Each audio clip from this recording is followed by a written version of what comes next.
Rainier Beer, the only beer to drink around here. Dwayne Lane Chrysler Plymouth in South Everett, Washington's newest Chrysler Plymouth dealership.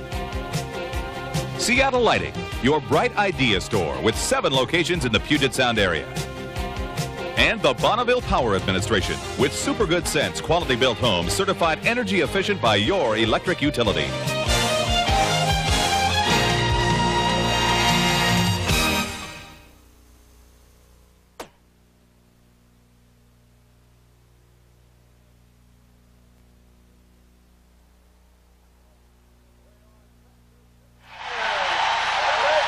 We are set to kick it off. Bostonage, or rather, the kickoff by Oregon by Greg McCallum. Fumble is Hewley, loses control at the 25, and Oregon has recovered.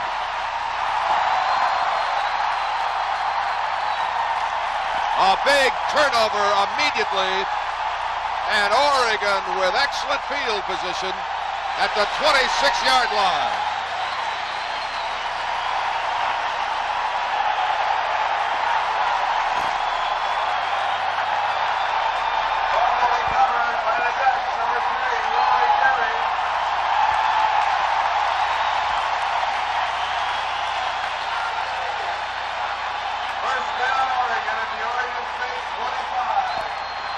Oregon up over the ball, sends split end Joe Wrightsey to the right. High formation backfield behind Bill Musgrave. It's Lavelle cracking across the 25 for about 3 yards to the 23 of Oregon State. Doug Lewis on the tackle for the Beavers. Here's the Oregon backs and receivers. I've already told you about Lattenberry, Derek Lavelle, and Bill Musgrave. David Collinsworth, Kunzman, Hall, Husko, and Dykes up front for the Ducks. Husko playing his 46th consecutive game. He started every game in 4 years at Oregon. Lavelle is bumped hard out of bounds by Vladeck at the line of scrimmage. So there is no gain. Excellent play by strong safety Larry Vladeck, the 200-pound senior, who's outstanding on the baseball field as well for the Beavers, and he is the #1 tackler for Oregon State going into this game. Defensively, Oregon State with McDaniels, Tualo, and Majori up front. Those three have done an outstanding job season long. Doug Lewis is starting at the Reb linebacker along with Sanders Salfeld and Scott Sanders. And the defensive backfield. Third down for the Ducks. Musgrave to throw into the end zone and nobody near. The nearest man to the football was Anthony Jones. And so Oregon getting a turnover on the kickoff, failing to capitalize. Big series by Oregon State to be in a hole the way they started out and then come back and stop it with basically no gain, 3 yards and 3 tries. Good series from the Beavers. Still an opportunity to get points on the board as Greg McCallum will attempt a 40-yard field goal. He is 5 of 11 on the season from 40 to 49 yards. Plenty of distance. It is good.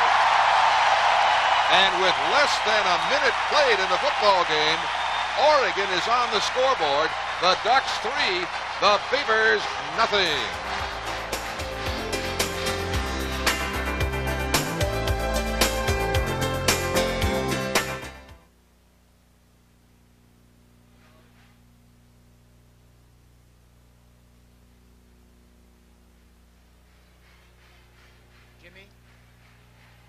Yeah.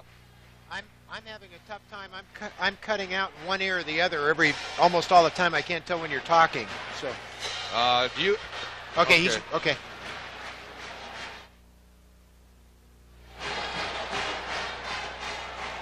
Jimmy Jones along with Steve Priest. Oregon has scored 3-0 on the 40-yard field goal of Greg McCallum and leads it 3-0. 54 seconds the time of the drive. Just 3 plays consumed. Today's weather is perfect for football. It's 53 degrees. The wind is about 8 miles per hour from the north. We have a partly sunny sky with the sun out at the moment. The forecast is for clearing and partly sunny weather. So it's a dandy for football in Eugene. So now Oregon will kick it off once again for the Beavers. Greg McCallum to put it in play to Billy Hewley and Reggie Hubbard. Oregon has excellent special teams, coverage and returns. They lead the league or are close to it in both kickoff and punt returns, but they have excellent coverage people. It's a specialty from Rich Brooks. McCallum hits it high, received at the 4 by Reggie Hubbard. Trying to get outside and cannot turn the corner at the 18-yard line, and he is down there. So the Beavers will start first down and 10, and it looks like there's an injured Beaver on the football field. Here is the Oregon State starting backs and receivers. Maurice Wilson playing with an injury today. He has a bruised thigh. The rest pretty much the same. And the front line, as always, D'Ancona struggling a bit with an injury sustained in last week's Washington game, but he is starting and will play a lot of football today. This is Jason Kent, who is down on the field, and that would be a critical loss, Steve. He has been an outstanding clutch receiver all year. He's the third down guy that Oregon State has to have. It looks like a leg injury, knee injury, which would certainly hamper his speed even if he is able to play. Oregon State doesn't have anyone to replace him from a standpoint of a key third down possession type of receiver. It would have to be Maurice Wilson, or if Phil Ross would step up, have the kind of year that was expected from him in number of catches. Let's pass along the officials in today's game. The referee is James Springer. The umpire, Dave McCullough. The head linesman, Dale Newhouse. Fred Gallagher is the line judge. Ben Pope, the field judge. Tom Sosmanski, the side judge. Richard Freitas, the back judge. And the alternate is Robert West. Well, the Beavers are going to use a timeout here while Jason Kent is attended to. He has still not moved on the field, so this could be serious. And it bodes ill for Oregon State. Kent, a 5'11", 195-pound junior from Cheney, Washington, has 436 yards in receiving this year with 1 touchdown. And as I said earlier, he has been a clutch performer for Oregon State. Well, they're going to bring the cart out to take Jason Kent off the football field. So, Steve, we may not see him the rest of the afternoon. That does not look good for Oregon State. It fouls up this kind of an injury fouls up their 4 and 5 receiver rotation. They count on 4 to 5 receivers. They use 4 receivers many times. So this does create a big problem for Oregon State's pass offense.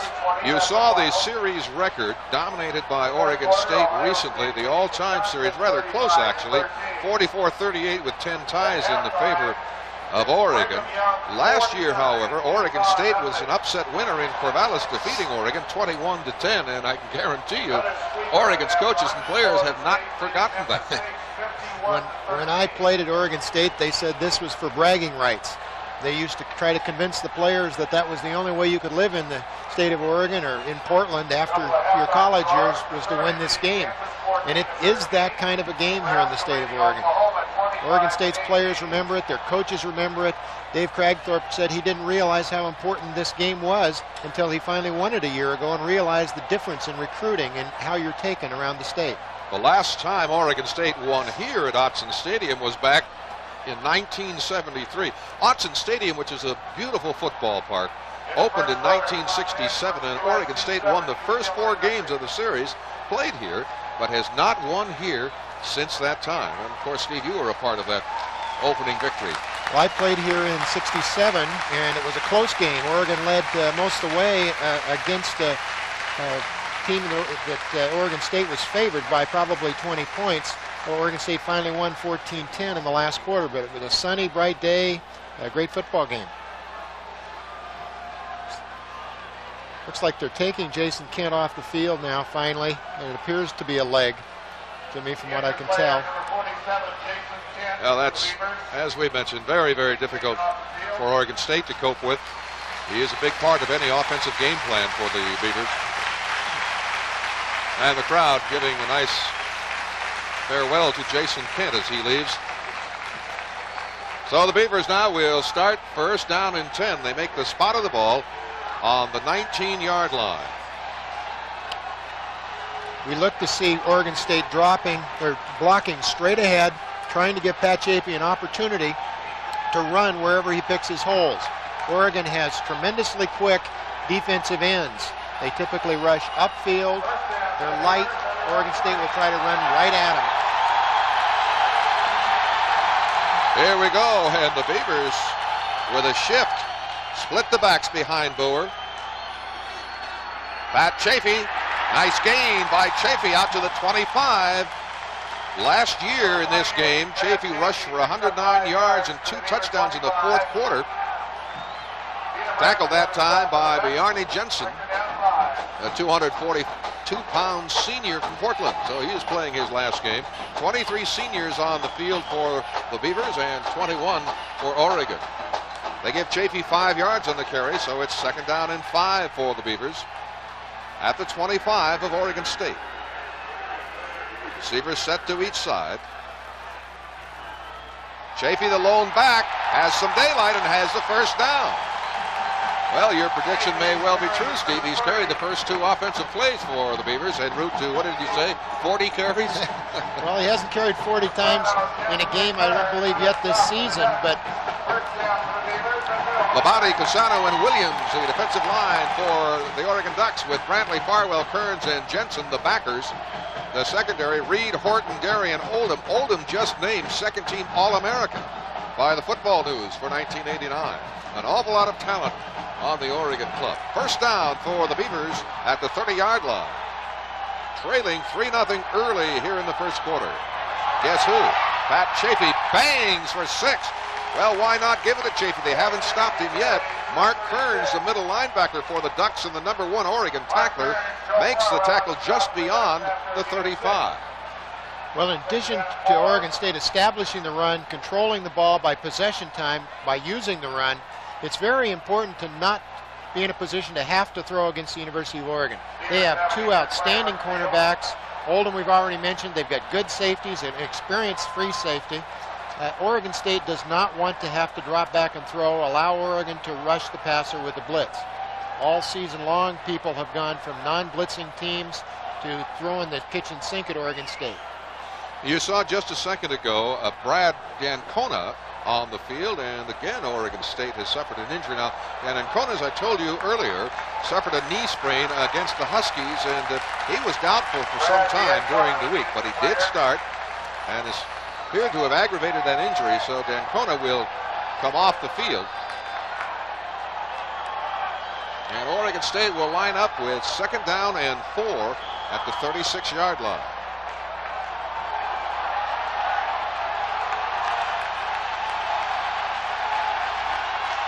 Again, receivers to each side with split backs behind Boer.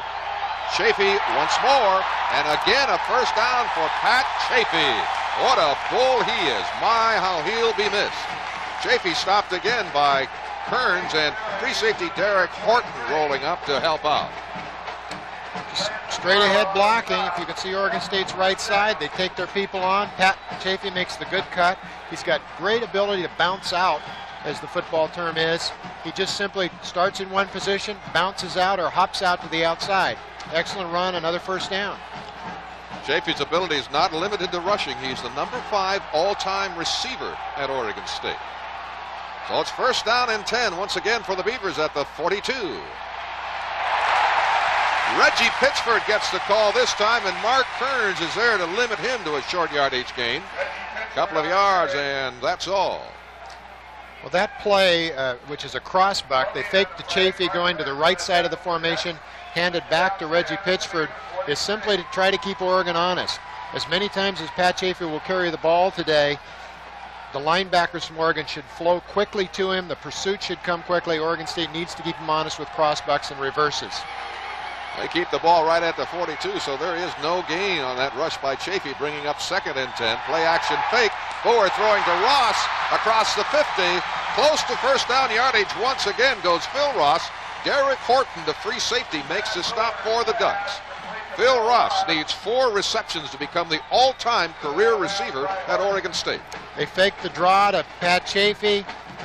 Roll out from Matt Boer. He had pressure from the defensive end and got the ball away accurately to Phil Ross, first down. Phil really has to come through today. These corners from Oregon can basically blanket Oregon State's outside people. Phil Ross should be in the patterns more than normal. He should be over the middle a lot today. Now they will measure to see if the Beavers have picked up another first down. They have been excellent so far, methodically continuing up the playing field, and once more pick up a first down.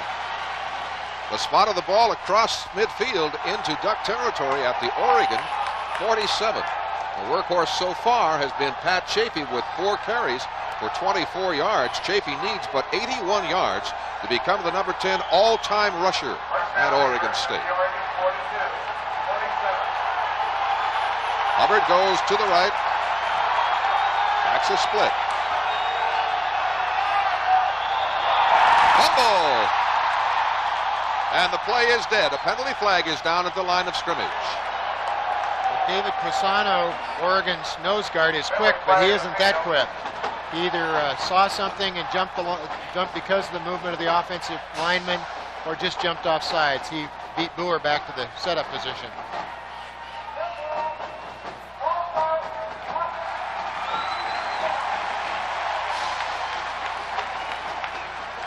Offensive lineman again, Jimmy. That continues and has occurred all season long. Mistakes have been a problem for the Beavers, indeed. Lloyd Bailey checking into the game, replacing Maurice Wilson at the split end spot. Dancona is still not back. Fletcher Keister has replaced him at left tackle for Oregon State. So it's Bailey and Hubbard set wide to the right for Oregon State on first down and 15 at the 48 of the Beavers.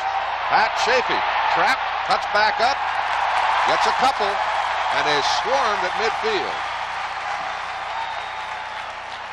And as they unstack on the bottom of the pile, Rory Derry, Joe Farwell in there as well. Good. It was well played by Oregon. The linebacker strung the play out, forced Pat Chaffee to cut back inside, and the pursuit caught him. The safety came from the offside to make the tackle. Oregon will be flowing quickly. Lots of pursuit today. Second down and 11. They give Chaffee 4 yards on the carry. From the shotgun for the first time today. Hubbard is the motion man to the near side. This is Pittsford trying to get outside. Has a blocker in front. Pittsford down at the 40 of Oregon. Short of the first down. The tackle by Mark Kearns. He's a defensive quarterback out there for Oregon. As I mentioned, he's their top tackler with 104 on the year. Jimmy, this is the misdirection we talked about a little earlier. Oregon's obviously teed up for the pass rush. Just an inside handoff, works very much like a draw. It's a misdirected play that takes the pressure off the quarterback on the pass rush or off Pat Chaffee on a running situation. Very well conceived. Beavers exchange split ends again. Wilson on the field. They send the plays in with the wide receivers. Third down and a long 2. Complete to Pittsford, out of bounds, and we'll have to wait. That was very close to the first down marker, and I do believe he has it. Run out of bounds by Mark Kearns. Seems like we're calling Mark Kearns' name on every play. It is indeed a first down for Oregon State. Jimmy, a year ago when Bill Musgrave was hurt, I believe it was against Arizona State, I happened to have an opportunity to talk to Rich Brooks after the game, and he said, we lost more than Bill Musgrave today. We lost our middle linebacker, Mark Kearns. He called our plays on defense. He's just as valuable to our defense as Musgrave is to the offense. Oregon obviously had a miserable end of season last year. The ball at the 36 of Oregon. First down, Beavers. Chaffee, right tackle. May have gotten back to the line of scrimmage, but no more. Matt Labaudy, the defensive left end for the Ducks, makes the tackle for Oregon. Nice play. Back to Kearns a bit. He plays the middle linebacker position. He's got great pursuit. He will make tackle sideline to sideline. Oregon pretty much frees him up. Their defensive system allows him to move sideline to sideline, lines up about 3 or 4 yards deep so he isn't cut off by a good offensive block. Second and long for the Beavers. Second and 10. Pittsford, nice cut to the 32. And still well short of the first down. Tackled by Joe Farwell. He is the weak side backer. and a redshirt freshman from Los Gatos, California. Pitchford on the year has gained only 89 yards total. The spot of the ball exactly at the 32, so it's 3rd and 6. Big play for the Beavers, wanting to keep this drive alive. A little bit long for a field goal.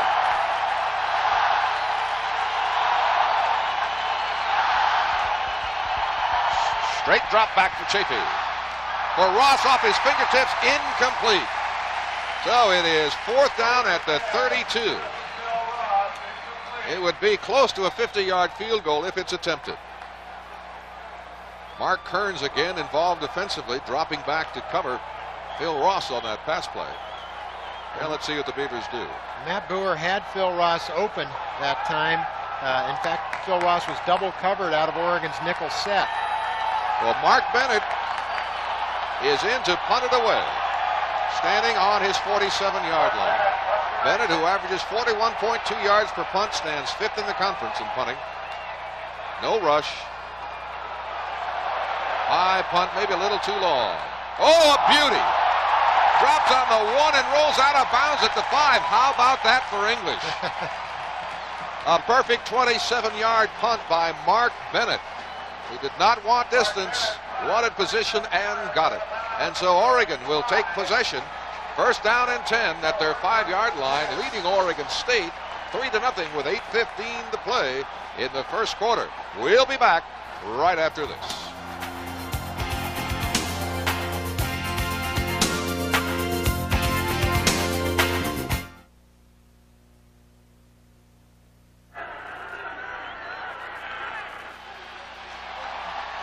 Obie and Hargan set wide to the left for the Ducks.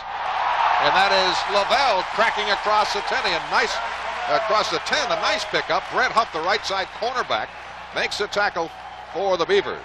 Lavelle, a senior from Pacifica, California, 5'10", 198 pounds, with all sorts of records, including the career rushing and all-purpose yardage titles here at Oregon. He has gained just under 5,000 yards receiving and running at Oregon. 2nd down and 3 for the Ducks. Again, Lavelle hit hard by Hewley as he nosed up to the 15.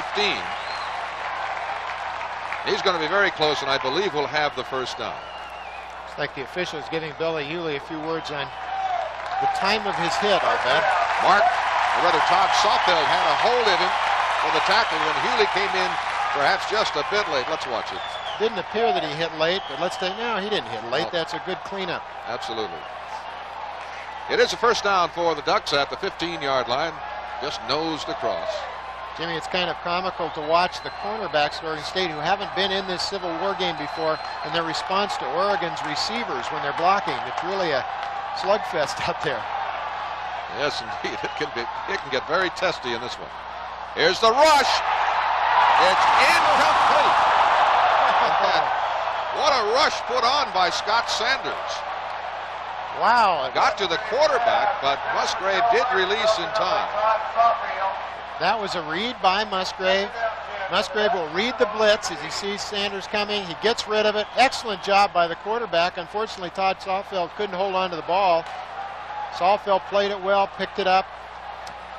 These kind of chances are not gotten very often. You need to make the best of them. 2nd down and 10 for the Ducks. Hargan is split wide to the left side. Lavelle and Berry, the backs behind Musgrave. Obie, the motion man. And this is Berry for his 1st carry. He's hit behind the line of scrimmage and then tackled. He's tackled at the 16 by McDaniels. Hit him at the line of scrimmage. It was Sanders that made the tackle at the 17. So good penetration achieved by Pelham McDaniels, who has 2 tackles for a loss this year, along with 4.5 sacks. Jimmy Pelham played his best game of the year last year, according to his coaches, or last week, according to his coaches. We'll get back to it in a second. 3rd down and 8 for Oregon at their 16-yard line. High formation this time. Musgrave to throw. Oh, a great catch, but is he inbounds? Obie, the reception at the 37. What a grab by Terry Obie. Brian Beck was the cover man, but it's tough to stop something like that. Sure is. It looked like he was out of bounds from here across the field. Should have a good shot of this. Needs to get 1 foot down. He's got it down. Good call as Terry Obey picks up a big first down. The career receiving yards man at the University of Oregon with 2,075. Musgrave's got a great arm. First down for the Ducks. I formation. Long count. Pitch and the reverse. Obey cuts up, has good yardage, and is tackled by Vladeck as he crosses the 40-yard line. Nice play by Larry Vladeck. He read it all the way, came from the other side of the formation to make the play. He's a very alert defender, and he leads the Beavers in tackles with 94. There's a lot of communication going on in the defensive secondary. As soon as reverse starts, the corner's supposed to be yelling reverse, reverse. Vladeck makes a good play, squares up. One block Oregon missed. He was one of the few shining lights against USC. He had 15 tackles in that game. Second down and 4. Obey motions. Lavelle. Big hole in the middle. Lavelle comes across the 45-yard line where he's stopped by Ezra Tua'alo. Jimmy, on long yardage today, Oregon State will not play as much of their dime defense as we have seen the last several weeks. As it turns out, everyone playing Oregon State has decided they're going to play a lot of blitz, send 7 or 8 people out of the dime, so they've used maximum protection with 2- and 3-man patterns, thrown man-to-man type of patterns against Beck and Huff, and had plenty of time to do it. This week, on the other hand, Oregon State will, first down, this week, on the other hand, Oregon State will probably play their normal defensive people, change some personnel around to have a little bit more speed so they can get a pass rush. But stick with their 4-man rush or the 3-man rush with a linebacker, probably Doug Lewis. This is a tough offense to stop. They're ranked 3rd in the conference overall, 2nd passing, and 3rd rushing. In fact, they're ranked in the top 10 in total offense in the nation. Number 19 this week. First down for the Ducks at their 48-yard line, leading the Beavers 3-0 here in the first quarter in Eugene. Obey motions to the near side. Lavelle, big hole at right tackle. And a nice reaction by right side cornerback Brent Huff. A lot of talking going on down there. Good move by Lavelle, as we'll see in the replay. Comes straight up towards the line, bounces out well, uses his blocks, cuts outside. Good strong tackle. We have a penalty flag down and an offside indicated against Oregon State. And this is something, surely, Steve, that Oregon State wants to avoid. It has hurt them so badly so many times. Penalized after big plays or gains or to nullify drives. Well, Oregon State is middle of the road as far as numbers of penalties for the year, but most of their penalties have been mental mistake type of penalties. Offsides, illegal procedure, actually had several lining up with the wrong alignment. Those kinds of things are training camp problems and not for the 8th and 9th game of the season. First down and 5. Play action fake by Musgrave.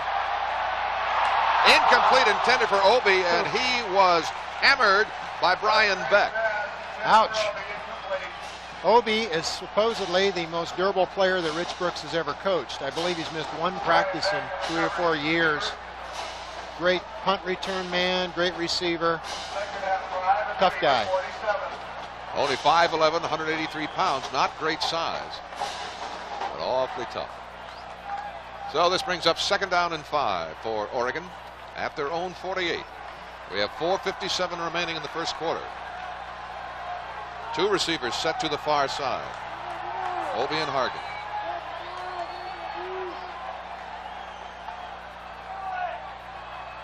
Another long count by Musgrave. Throwing on the run and caught by Obey at the 35 and out of bounds at the 30, or rather the 23-yard line of Oregon State. Another big catch by Terry Obey, who has that knack for the dramatic reception. This just a rollout by Musgrave. He's wide open out there to runaways. This is a great touch. Wow. that's hard to do on the run. It's hard to do standing there, but let alone on the run. And I don't know how you defend against a pass like that. Can't do it when he's rolled out. There's no pressure. Just a great throw. Excellent drive for the Ducks. First down at the Beaver 23. Obi, the motion man.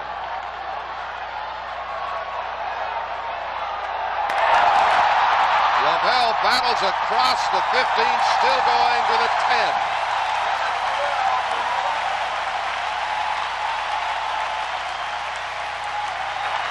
Larry Vladeck makes the Beaver tackle. See how Oregon blocks this, just straight ahead blocking. Excellent blocking from the offensive line of Oregon. Linebackers and safeties have to clean it up for Oregon State. Excellent point of attack blocking by a very good line. They've got a couple of people on that offensive line. Husko and Deitch will probably go in the pros. Let's correct that spot on the last tackle. It was Doug Lewis who's starting at the red linebacker for the Beavers on the tackle. 27 yards gained so far for Lavelle. This is Berry. To the 3. Latin Berry from Milwaukee, Oregon, a senior. He's been the number 2 rusher in the shadow of Lavelle the past 3 years. But he has gained the number 9 spot all time among rushers at Oregon. He's a hard runner. He's a great talent. As we mentioned before, I think he's the Pac-10 champion in the long jump. But he's just power running right there. He's got great speed too, Jimmy. I think he'll be a high draft choice. They say he runs a 4.340. That's awfully quick. High formation. Lavelle for the touchdown. Derek Lavelle, with his 12th rushing touchdown of the season, puts the Ducks up 9-0 with 3 minutes, 20 seconds to play in the first quarter. Nice blocks, but just an excellent cut by Lavelle. Oregon's doing a real good job blocking at the point of attack.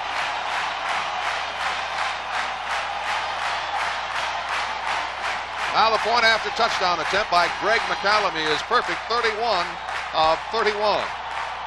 He is the brother of the University of Washington kicker, John McCallum.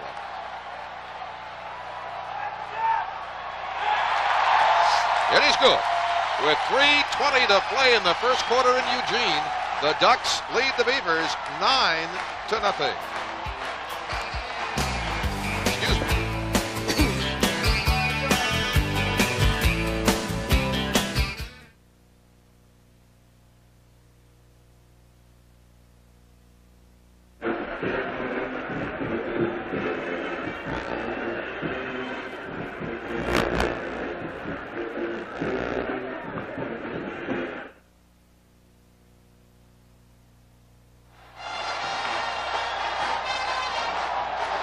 An excellent drive by the Ducks, 95 yards. They used a lot of clock, Steve. 5 minutes and 55 seconds, mixed the plays well. And Lavelle goes into the end zone one more time. That was a pretty dominant looking drive, 95 yards. You're starting in tough field position. Oregon State should be feeling very well. All of a sudden they're 95 yards down the field and behind 10-0. Good picture of Lavelle, good cut, steps over his offensive and defensive lineman. Awfully big hole there. Yeah, there was a big hole. And that was the 44th career touchdown for Derek Lavelle. Jimmy, Derek Lavelle and Latin Berry were both playing the same position a few years ago, and Latin Berry apparently elected to go to fullback to help their team. They're best friends, closest friends, block for each other. Lavelle has certainly been a pain in the side of the Beavers with 300-yard gains against Oregon State. Now McCallum to move into the ball. Hewley and Hubbard deep. Billy Hewley at the 10. Hewley breaks the tackle at the 25. Out across the 35, and another scintillating return by Billy Hewley. He was finally stopped by Eric Castle. Hewley averages 22.1 yards per return. He's third in the conference. 27 yards on the return that time. Good move. He stopped quickly. Watch this hit over the top. He missed the shot over the top. The good block. Now Hewley just runs around through some people, picking his hole, stays there. Beavers trailing at 10-0. 3:12 remaining in the first. And they go back to Pat Chafee. Has a lot of room. Shrugs off a tackle at the 41. Gets to the 43. Bumped out by Joe Farwell. Boy, that first hit, it didn't bother him at all. Just knocked him off stride just a touch, and he keeps on going. Pat Chafee, what'd you say? It shrugs off a tackle? That was a pretty good shrug, Jimmy. That's all. He just gave a little shrug and kept motoring. Whoa. He's tough. Oregon State has to stay in a position to run Pat Chafee. If they get in a half-to-pass position, Oregon will bring everybody, start blitzing, and Oregon State's day will be over. Second down and 4.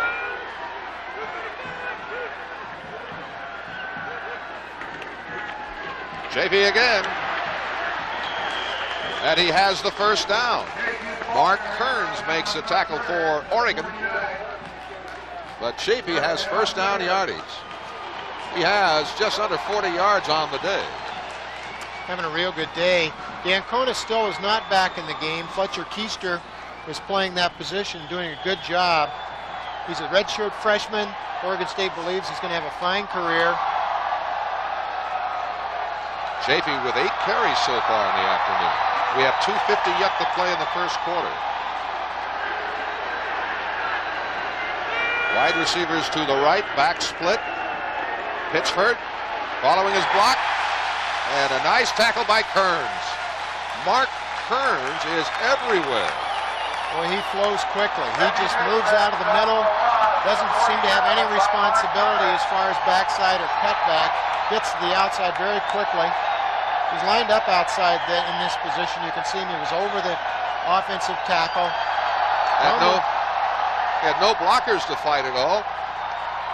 Nice play. He missed 4 games last year with a knee injury. And he is alive and well this year. Boer stands in, throws off the fingertips of Al Griswold, incomplete. So that brings up 3rd down and 12 for the Beavers. Their 3rd down conversion rate's a pretty good 40% on the year. Oregon has a 3rd down conversion mark of 45%.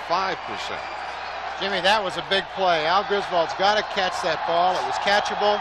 It was a cross pattern by the slot and the wide receiver. Griswold's coming in the open. He had clear sailing. That was a 20, 30-yard gain if he catches the ball. Absolutely. He is the fastest Beaver with 4.40 speed. And had he been able to hold on to that ball, he could have been gone. 1:59 showing on the scoreboard clock here in the first quarter. And the Beavers are going to spend a timeout. Timeout in Eugene. The Ducks 10, the Beavers nothing. We'll be right back.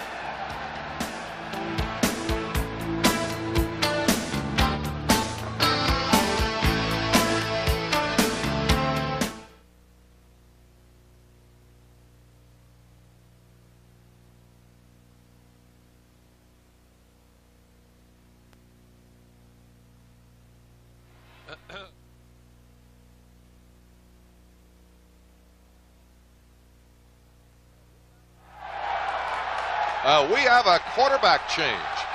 Nick Schiestel is on the field. 3rd down and 12, and Schiestel will throw. It is caught by Phil Ross. First down, Beavers, across the Oregon 40 to the 38-yard line. Gary Horton of Duck free safety with Darrell Singleton makes a tackle for Oregon. Jimmy, that was an odd change. Boer called timeout as though he was confused. Came to the sideline. I don't see him walking around as though he's injured. Schiestel was not looking to go in the game, and the coaches put him in cold. Didn't have a chance to throw a ball on the sideline. Made a nice pass.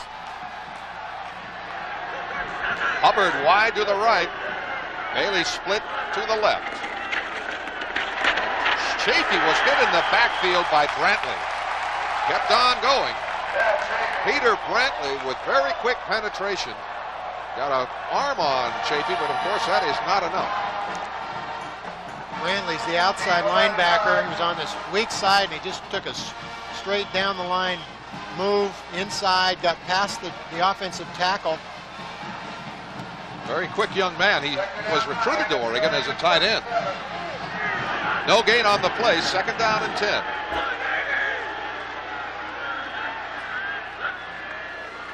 She's still to throw.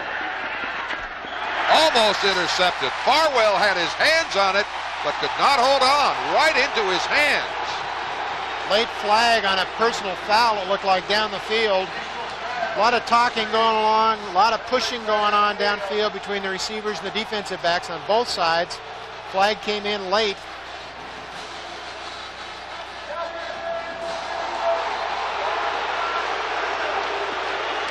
Well, that is a break for the Beavers. Well, if that's a call of pass interference on the person going for the ball, it's interesting to the extent that the official who threw it was clear on the far side of the field, actually the close side of the field to us. Odd place for the call to come in. Jimmy, Matt Boer was on the trainer's table, and they were looking at it. It looked like his right leg.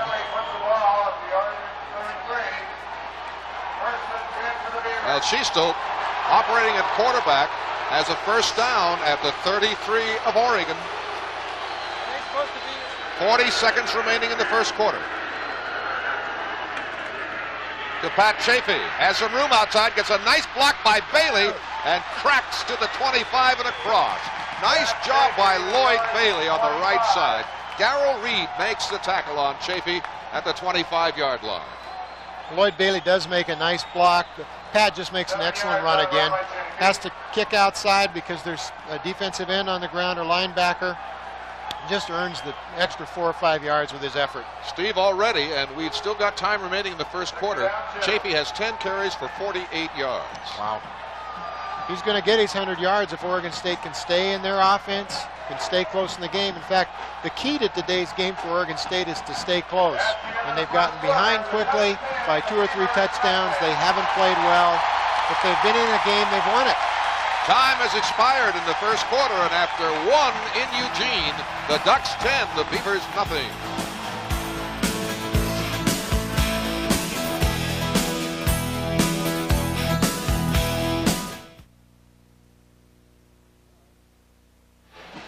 Well,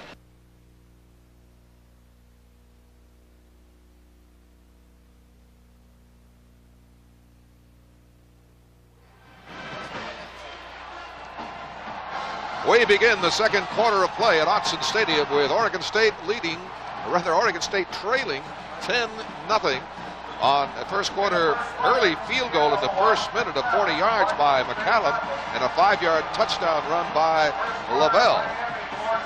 Beavers have suffered some injury difficulties in the first quarter. Jason Kent lost on the first play.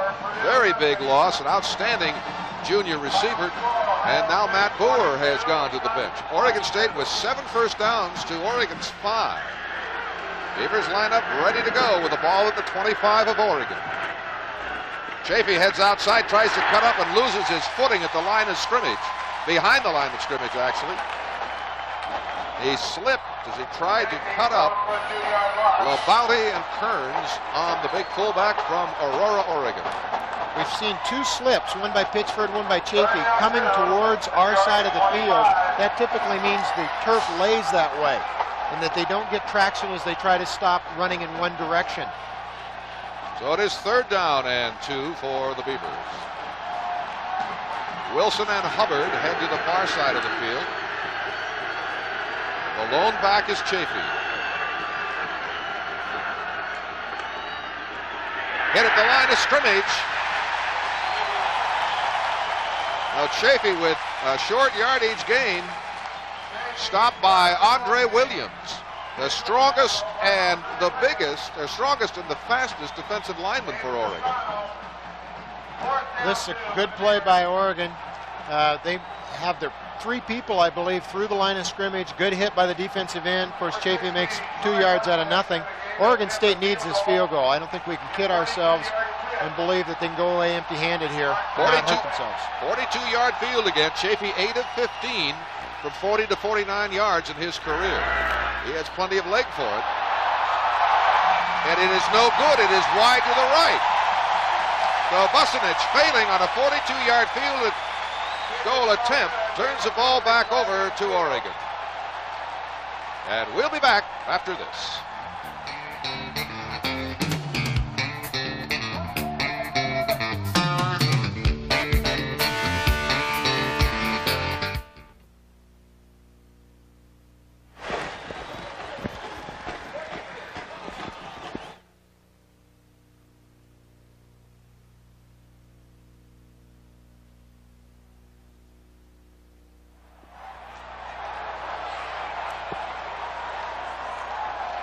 are back to Eugene with 13:32 to go in the second quarter of play. And on that last play, just before commercial, the penalty flag was dropped, running into the kicker. So that gives Oregon State life. A big break. They have possession, first down and 10 at the 20 of Oregon. Back Chaffee. Oh, my. Ran right over Kearns that time. And then Andy Connor came in to make the tackle at the 17. That was another one of those shrugs, Jimmy. Here is the field goal attempt of a few minutes ago, and there it is right there. Running into the kicker, no question about it. Dave Cusano, the nose tackle for Oregon, drawing the penalty to give Oregon State some life. Chaffee now with 51 yards on the day. Second and long. Schiestel, look out. Evades the tackle, still going. And out of bounds, and a penalty flag is thrown.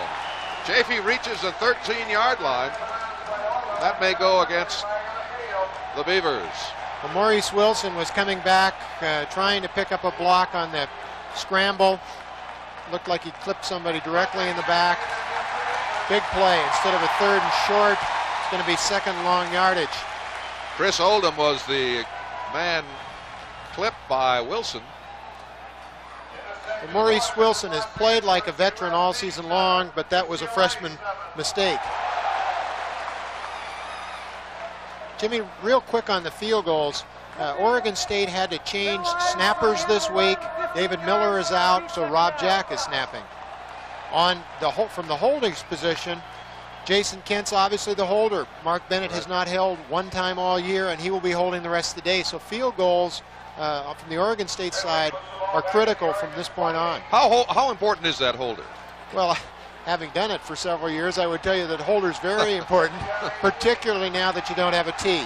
The timing can be off. The spot can be off. Second down and 18 for the Beavers at the 29 of Oregon. Schiestel throws incomplete. A tough catch to make for Phil Ross. He's a big guy, 6'4", and the ball was thrown very low. So it brings up third down, but there's a penalty flag down again. This one is back at the 32. Well, that's in the middle of the line, which probably means a hold. My, oh my. Dave Cragthorpe and his coaches have to be tearing their hair. Things like this. Let's take a look at this. I believe Schiestel has an open shot. He sure did. Just threw it behind him. That would have been a very tough catch for Phil Ross, but Phil Ross is capable of that. 10 yards from the previous spot. Repeat second down. So another 10 yards added on the hold against the Beavers. So it'll move the ball back to the 42-yard line. 10-yard penalty puts the ball back into the Oregon 38. So it's second down and 28. Long yardage indeed. Nick Schiestel, who has been sacked 26 times this year, injured his shoulder against Nebraska. Re-injured it against Fresno State. Good protection for Schiestel. Incomplete. That was LaBounty who makes the play for Oregon. Knocked down. LaBounty with 5.5 sacks on the year, so he's no stranger to opponents' backfield. Look at the penalty situation. Oregon State with twice the penalties of Oregon. 2.5 times the penalty yardage. 12:32 remaining in the first half with Oregon on top 10-0. Maurice Wilson and Reggie Hubbard go to the left side.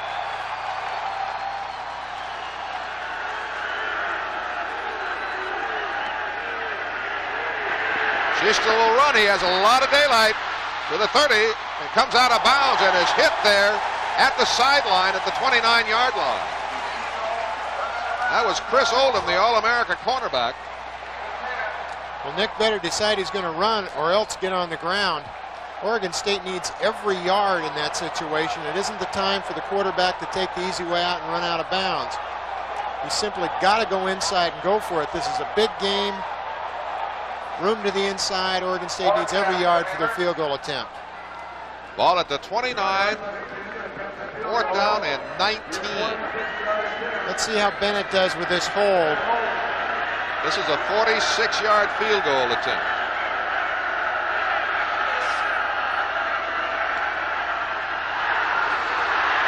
Bosanic trying to run away and is dragged down at the 45.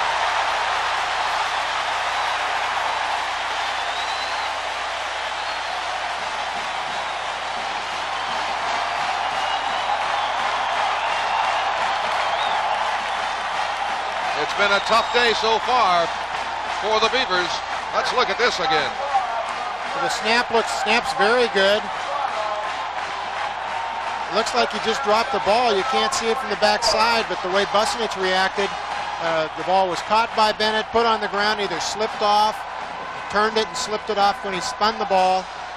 You can't spin it, you got to turn it, or else you can spin it right onto the ground. Ball at the 44-yard line of Oregon on first down. It's Lavelle, and runs right into the arms of Larry Vladeck. And also there to help out was Paul Hill, a backup middle linebacker for the Beavers. Well, the loss is back to the 43-yard line. It'll be second down and 11. Oregon has won 3 of their last 4 games. They've won their last 6 here at Autzen Stadium. And they've not lost in their last 7 here at home. Second and 11. That was Ezra Tuaalo in the middle for Oregon State making contact. Well, some very bad news. Brad Dancona has torn ligaments in his right knee. He is out for the day and for some time. And Matt Boer has sprained his left knee. Defense, 5 yards. One more penalty against the Beavers. It cost them 5, as you heard. Matt Boer's condition for the remainder of the day is listed as doubtful. Yeah. That's both Boer and Dancona are big cogs in Oregon State's offense. Without Boer, Oregon will be coming with more people on the rush. Second down and 6 for Oregon. The penalty nullifying a fine defensive play by the Beavers.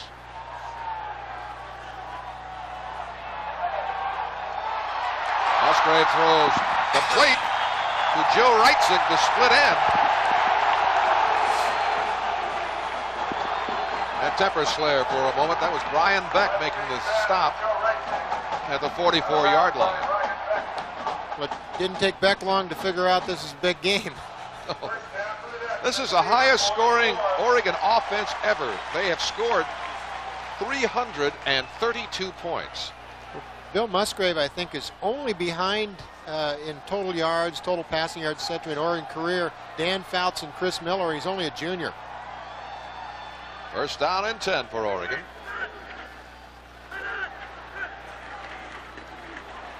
Lavelle, short yardage gain this time, wrapped up by Scott Sanders. Of course, Jimmy, I better mention, in all fairness to Danny Fouts, Fouts only played 3 years here as a starter before you could play 4 years, and Musgrave does have the benefit of 4 years. Well, Musgrave also, Steve, has today already become the single-season pass leader all time for Oregon. Great football player. Yes, sir. He'll own a lot of records before he's through. Another year to go. Second down and 9 for Oregon.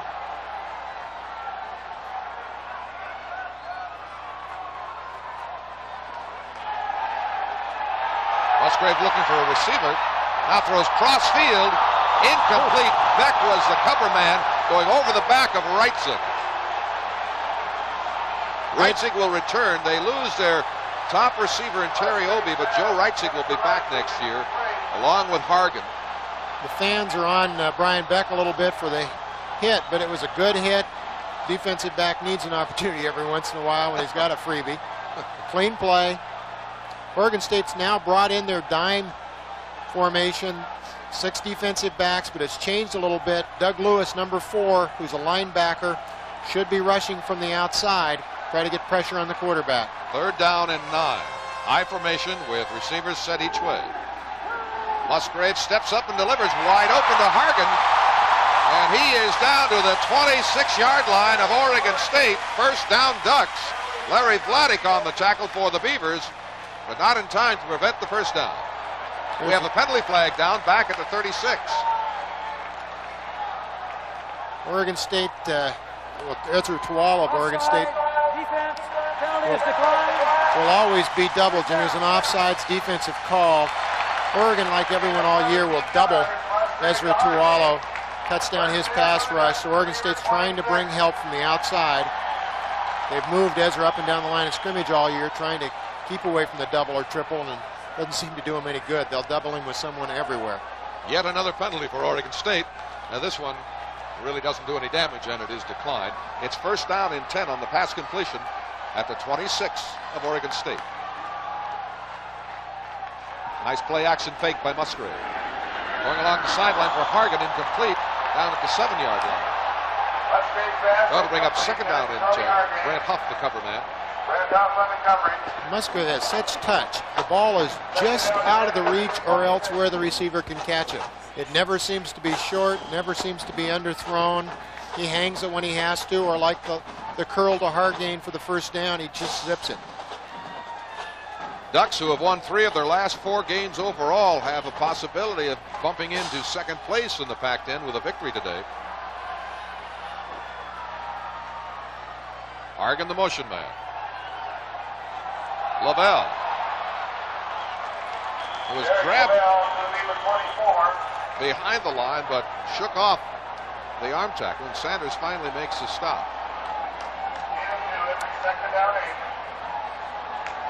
Dime coverage coming in again. Brent Mann comes in the line to give him 4 down linemen at Oregon State. This is a big play. Oregon State needs to stop Oregon here. Oregon otherwise will have scored 2 times in a row. Third down and 8. Hargan motions to the near side. Wobbly pass, but it is, it's knocked away at the 5-yard line. Incomplete, batted away by Brent Huff, who has 10 pass breakups on the year, along with 2 interceptions. That was an interesting throw. It looked like Huff felt he had him covered and the ball wasn't coming. Musgrave touches it over the top. Nice play by Brent Huff.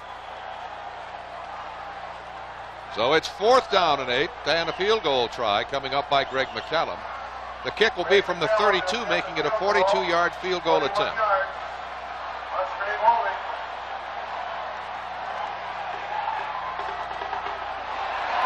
Again, very strong, and it is good. So the Ducks put up 3 more. And with 8:59 to go before halftime, the Ducks lead it 13-0.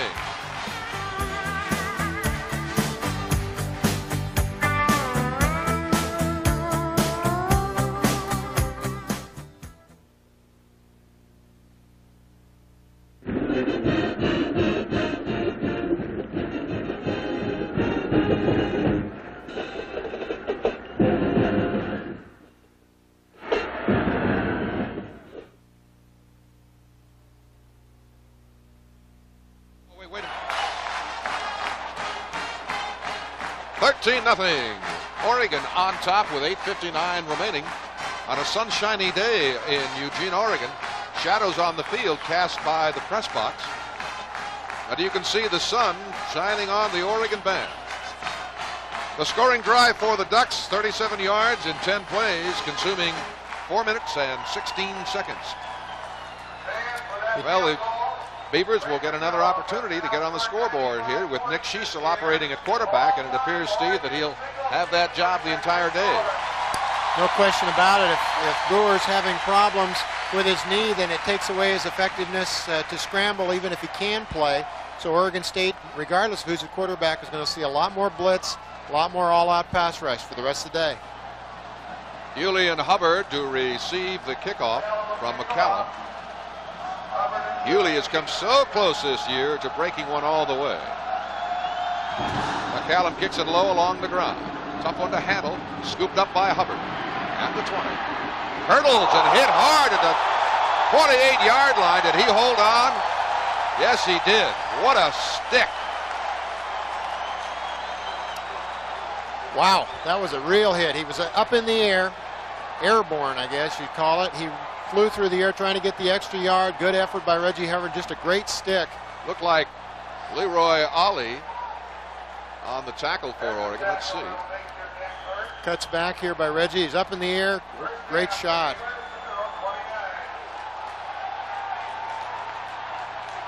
First down for the Beavers at the 29-yard line. Trailing now 13-0. Operating in full sun, Chafee puts his head down and barrels to the 34. It is so critical for Oregon State to continue with their run offense and get some points. If they go down 21-0, or excuse me, 20-0 now with another touchdown, Oregon State becomes a passing team again, changes the whole look at the game. 55 yards on the day and a dozen carries for Pat Chafee. 8:23 to go in the second quarter. Second down and 6 for the Beavers.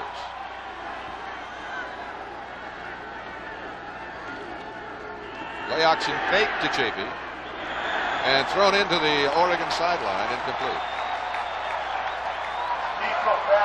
Bootleg off the same play that they've been running with Pat Chafee. Two tight ends to help the blocking. Fakes the run to Chafee. Bootlegs out to the weak side of the formation. Had to set up quickly and try to hit Phil Ross. Ross was actually open, but Nick Schiestel didn't have time to get his feet on the ground, set and throw. Schiestel has thrown 4 straight incompletions on the year. He has thrown the pass completion rate at 47%. Third down and 6. Rushes on and incomplete. The pass intended for George Breland, the backup tight end, and he just could not get to it. So the offense stymied again and must punt on 4th down. Mark Bennett, who has a 64-yarder this year against Nebraska, punting with the wind and a pretty good breeze blowing at the moment. Good hit by Bennett. Received at the 23-yard line. Well, after the problems Oregon State had last week punting the ball, not just the one blocked, but in the several other near misses by the spy man from Washington, Rich Brooks will try to take advantage of that before the day's over. That was excellent coverage. It was a 10-man front. Excellent coverage by Oregon's offensive lineman. Good punt by Mark Bennett. And Obi with a return to the 27. Obi, the number 2 punt returner in the conference. Oregon, by the way, is the top punt return team in the nation. 13-0. Oregon on top. First down at their 27-yard line. Actually, Jimmy, I think they're high in both punt and kickoff return.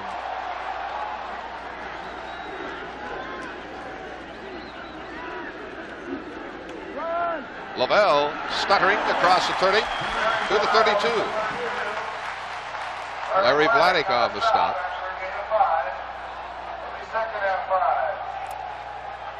In the last offensive series that Oregon State had a good run on first down. They needed 4 yards on first down. They got it. They then went to the pass. That put them in trouble when they missed the pass, and they got away from their running scheme. They simply have to stay in, run the football on first and second down. Second down 5. Lavelle again. And the Beavers have been unable to stop Derek Lavelle, as has most of the conference this year for the most part. Brent Huff makes the tackle.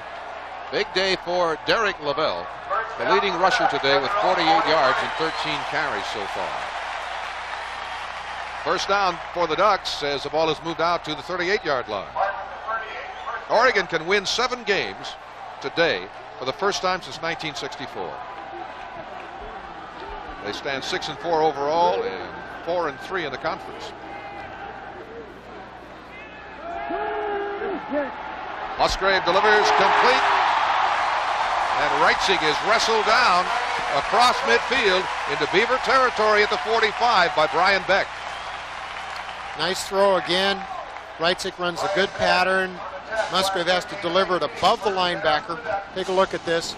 Musgrave throws it over the linebacker. Great throw. So Reitzig picks up another first down for the Ducks. Reitzig, who played in '86, he was out of football for a year at '87. He's starting split end this year. I formation for Oregon. Lavelle hit by Vladeck. Larry Vladeck came over from outside the tight end. Really came down hard on the play. Excellent move by the strong safety from Oregon State. Now Lavelle is limited to a 2-yard pickup. Lavelle, the number 12 all-time Pac-10 rusher with 3,103 yards. That is going into this afternoon. 14th player in Pac-10 history all-time to go over 3,000 yards in a career. Second down 8. Musgrave throws a softball out to Lavelle, and it's overthrown. Lavelle, as a receiver, has caught 16 balls this year for 129 yards. So it brings up third down and 8 for the Ducks. Jimmy, you mentioned earlier that Oregon had a 6-4 season, could go 7-4. They were very close to 9 or 10 wins this year. They had some real opportunities, had some slips at the end of a couple of games that cost them games. They very easily could be 8-2 right now. Musgrave now is thrown for 91 yards on the afternoon. Third down and 8 for Oregon.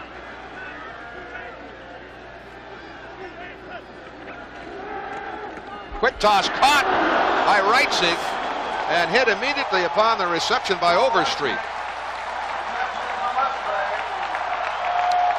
And he is short of the first down. The spot is made at the 37. Fourth down and a long yard. But this is the audible on a blitz. Musgrave read the blitz real well. They have an automatic slant with the slot man. Just a good play defensively. Good delivery, good catch. Good football, both sides. Fourth down. A long yard. Obi motions. Play action fake, and Musgrave got Obi wide open. Great fake by Musgrave. Fine execution, carried out very well, and Obi was wide open and is out of bounds at the Oregon State 13-yard line. Well, Obi is in motion. He came across the formation, and the cornerback got sucked up into the play. That was Brian Beck. It's a good thing the pass wasn't right on the money, or it would have been a touchdown. Obi has gained over 2,100 yards receiving as a Duck. He is the career record holder. First down and 10 at the 13 of Oregon State. Obi motions back. Lovell gets the handoff. Cracked hard by Hewley as he reaches the 7. Big hole again. Lavelle just runs through the holes, makes cuts in the secondary. Hewley makes a nice hit. Can't overemphasize the size of the holes that Lavelle's getting. Absolutely. The people up front for the Ducks doing an outstanding job. The quick tackle is Kurt Dykes, Chris Husko, the left guard, Colin Hall, the center, Todd Kunzman, the right guard, and David Collinsworth, the right tackle. Second down and 4. Again, Obi, the motion man. Lavelle hit behind the line by Tua'alo. Very little gain on that play. Ezra Tua'alo, a 271-pound junior who had a brilliant early season. And as the season has worn on, he has drawn double and triple teams, so it's been so much more difficult for him to perform. But he is a good one. On that particular play, 2 people blocked him. He still managed to get through and make the play behind the line of scrimmage. But every team, even the good ones that have had great centers, have had to double him. Well, he gave Jake Young a nightmare, the All-American center from Nebraska. Third down and 4 for Oregon. Obi motions once more. Berry this time. Nice job by Berry. He was hit hard at the 10 and just kept those legs churning. Did not reach the first down stake, however. Paul Hill on the tackle. Dewey Tucker checks into the game defensively, replacing Mike Majori for Oregon State. So it's 4th down and 4.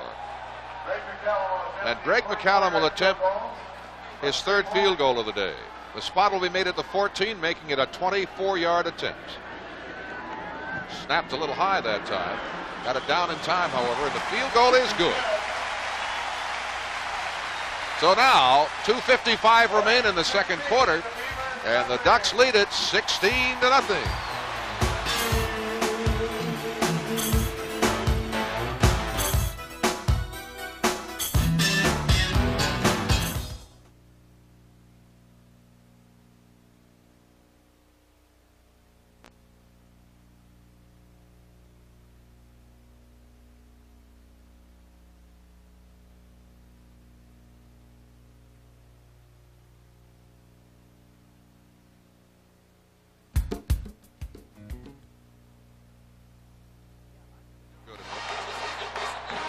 Yeah. I'm Jimmy Jones along with Steve Priest. We're in Eugene on a sunny afternoon, the Civil War game, and it's been all Oregon so far with 2:55 to play in the first half. It's Ducks 16, Beavers nothing. 73-yard drive took 8 plays and 4:59 before McCallum kicked his 3rd field goal of the day. The drives today, Steve, for Oregon have been excellent ones. 95 yards, 37 yards, 73 yards, and they've averaged almost 5 minutes per. Yeah, they really mix up their plays well. Oregon State cannot get, they're never in a position to tee off and go for the big pass rush. They can't blitz extra people. They can't play 7-8 man fronts because Musgrave can mix it up, throw the pass or the play pass. Tough offense, well-rounded offense. McCallum to kick off for Oregon. Hewley and Hubbard are deep. Short kickoff at the 13, Billy Hewley. Back to the 25. Bumped at the 30. Comes to the 32, and another excellent kickoff return by Billy Hewley. So the Beavers want to get something on the board before halftime. 2:48 to go before the intermission. First down at the 32. Beavers are 4-6-1 at Autzen Stadium, which was opened in 1967. They've won 3 Pac-10 games this year. They've not won 4 since 1969. What a win this would be for Oregon State. Absolutely. Big day for their program. Good protection for Schiestel. It is caught by Pitchford at the 36-yard line. And he was stopped by Joe Farwell, the weak side backer. Second down and 6. For Pitchford, only the 13th reception this season. He's substituted for in a lot of situations, Jimmy, when they bring in their 3 wide receiver, 4 wide receiver offense. Shotgun formation. Schiestel running out, and he's going to put it away. He has the first down into Oregon territory and out of bounds at the Duck 42. Jimmy, if we happen to see this on a replay, I do not understand this. Sure, Nick's supposed to get out of bounds, but he can go another 3 or 4 yards and step out of bounds. He has 1 man to beat, not 3. Take a look at this. He does an excellent job getting up the field. Wide open. He's got first down yardage. And watch how he escorts out of bounds. Clearly 2 or 3 yards with 1 man ready to hit him. Of course, if he were to get injured on the play with Boer out, it would make things awfully tough for Oregon. Maybe just adding some extra insurance. Right, the coaches may have told him to get out of bounds. Yeah. Going along for Ross. He caught it. Outstanding. Nice shot. Darrell Reed, the cover man on the right side. The pass complete to Phil Ross at the 26. And for Phil Ross on the day, that is his 3rd pass reception. He has equaled the all-time receiving record. Now this is a fine pass by Nick Schiestel. Lays it over the top of the corner. Nice catch. Phil Ross keeps his feet in bounds. Excellent play. This has been a big drive so far. 3 points or preferably 7 points for Oregon State would really help their situation right now. Now the Beavers must avert mistakes and stay away from the penalties. First down at the 26 of Oregon. Incomplete. Intercepted. Intercepted by Horton. He's going to go all the way. Touchdown Oregon, but there is a penalty flag.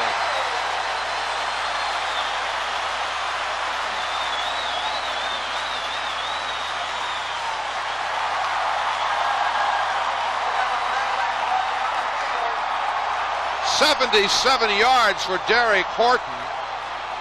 Apparently they picked up the flag. Did you see, Steve? There was a flag down for a moment. It is down. I believe it was against Oregon defensively, which would give Oregon State the ball again. Now it apparently was on the run back, a clip, because Oregon State's defensive players are coming on the field. That is the 5th interception of the season for Derek Horton. Below the waist, during the return, 15 yards, first down 10. Well, Nick Schiestel had his man open that time. He threw it well behind him. Didn't appear to have a lot of pressure. Another opportunity wasted. Well, we'll be back. There's a minute 44 to play in the first half. We'll pause for this timeout. We're coming right back.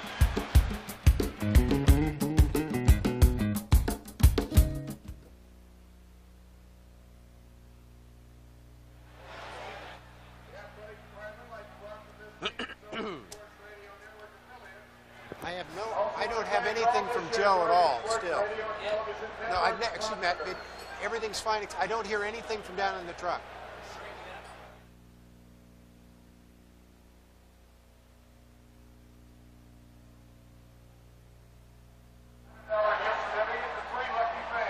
A 77-yard pass interception returned by Derek Horton, his 5th interception of the year, gives possession back to Oregon. The touchdown is nullified on the penalty. Here is the play, and Schiestel throwing right into the arms of Horton. Horton was more surprised than anybody on the field at that. He was 1.5 yards, 2 yards behind Phil Ross. Phil was wide open. And Horton, who started last year at strong safety, has moved to free safety this year for the Ducks, and it certainly paid off. Oregon State with 6 penalties for 40 yards on the day. In fairness to Nick Schiestel, Oregon State's system requires that the backup quarterback gets 30-40% of the downs in practice. Nick hasn't had a lot of work since he got hurt 6-7 weeks ago. Very difficult to get your timing down, to get your steps down. Musgrave 7 of 14 through the air for 116 yards. Back to throw. Releases just in time and can't hold it. That's the fullback, Latin Berry, who has 23 receptions for 265 yards and a touchdown on the year.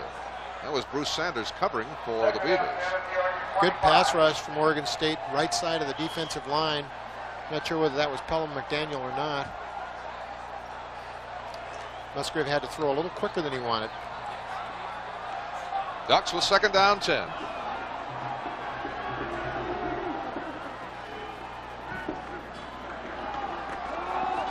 Lavelle, high stepping across the 25 for a short yardage gain. The Sanders brothers combine on the tackle at the 28. Haven't received an attendance count, but boy, there are not many empty seats today. It's a standing room only crowd. The attendance record is 45,978, and they expect better than 46,000. Oregon clearly the leader in passing today. Musgrave, the number 5 Pac-10 career all-purpose yards man with 4,982 yards, and he's got another year to go.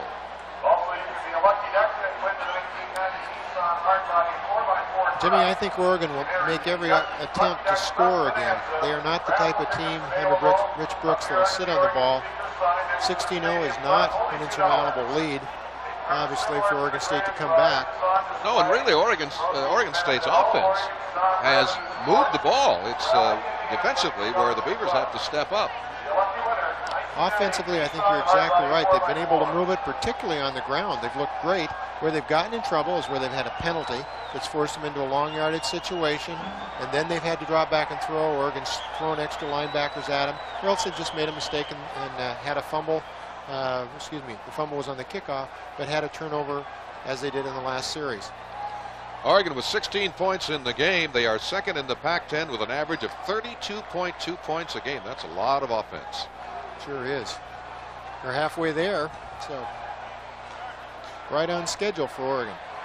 Passing game particularly strong, 15th in the nation, averaging 255 yards a game. Musgrave to throw again, has a lot of time. Throws a screen pass to Merton.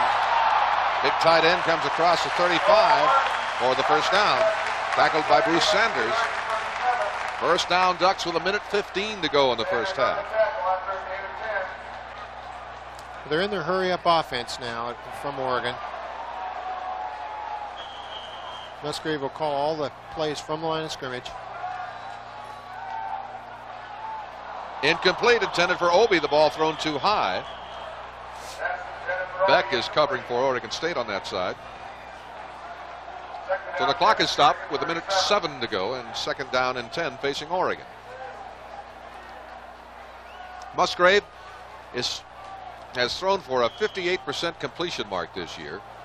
Jimmy, there's a shot of the two backup quarterbacks on the sideline, Pete Nelson and Bob Brothers. Both give signals for Bill Musgrave of reply. One is live and one is not live. Brothers, the son of the former Oregon State quarterback. Second down for Musgrave. Knocked away by Vladeck. Great play by Larry Vladeck, and the crowd wants a pass interference call. The receiver was the tight end, Joe Merton. That was just a good play by Larry Vladeck. He's entitled to the ball, just like the receiver. He's up in the air going for the ball. Fine play. Fifth breakup of the year for Vladeck, who also has an interception among his defensive statistics, which have been outstanding. There's Matt Boer with a baseball cap, number 8, who hurt his leg in the first half and is doubtful for the remainder of the game. Of course, Beavers with another game to play next week against a very fine Hawaii team in the islands. Musgrave on third down. Oh, Billy Hewley couldn't hold it. He had an interception staring him in the face. So it's fourth down, and the Ducks will punt. I think this is the first punt of the day for Oregon. I think so. Jimmy, that's the second dropped interception for Oregon State. You just can't afford to give them up against teams as good as Oregon. Missed opportunities. Mark Penso is the Oregon punter. He averages 39.7 per punt. His long is 62 yards, and the return man for Oregon State is Reggie Hubbard, who averages 18 yards per return.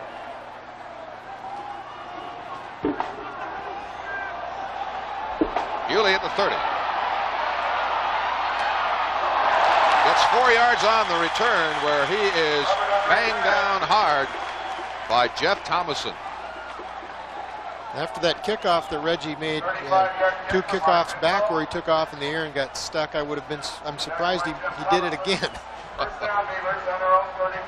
The ball at the 34 with 47 seconds to go in the first half. Nick Schiestel, who opened the season as a starting quarterback in relief of Matt Boer, who was injured. Hubbard goes wide to the far side. Wilson to the near side.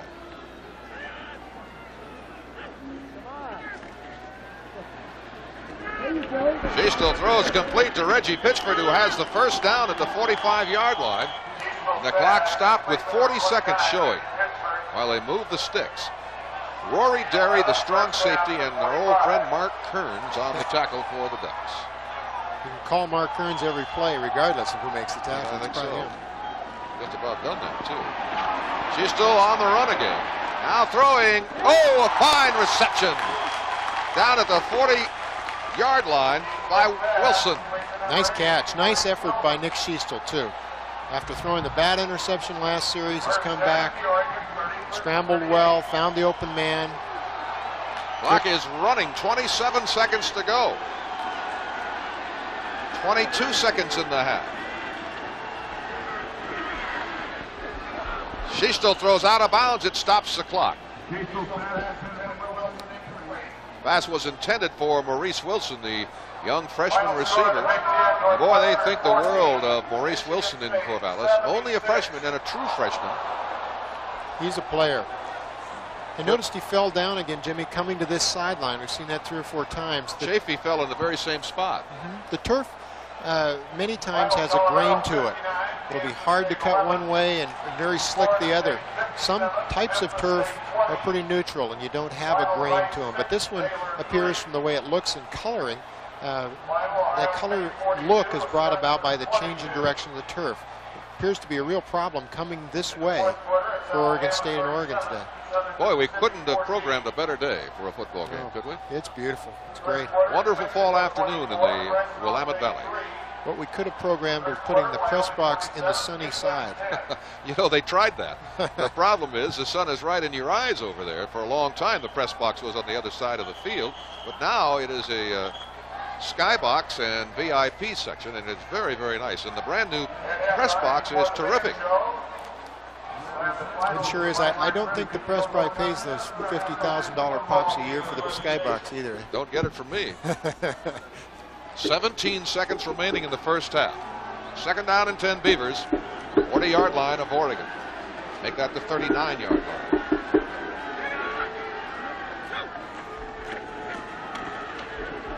Schiestel for Hubbard, well covered, and it's incomplete. Reed, a great job of covering. Darrell Reed, the senior from Los Angeles. Nick Schiestel took a pretty good shot, Jimmy, on his right or left knee as he threw the ball then. Hopefully Nick Schiestel isn't hurt. As you mentioned earlier, Oregon State is down to... The third quarterback is a sophomore, Ed Browning. Ed's played a little. He played last year, or 2 years ago, I believe, was when Ed played, when there were some injuries. Didn't play last year. He was a redshirt last year.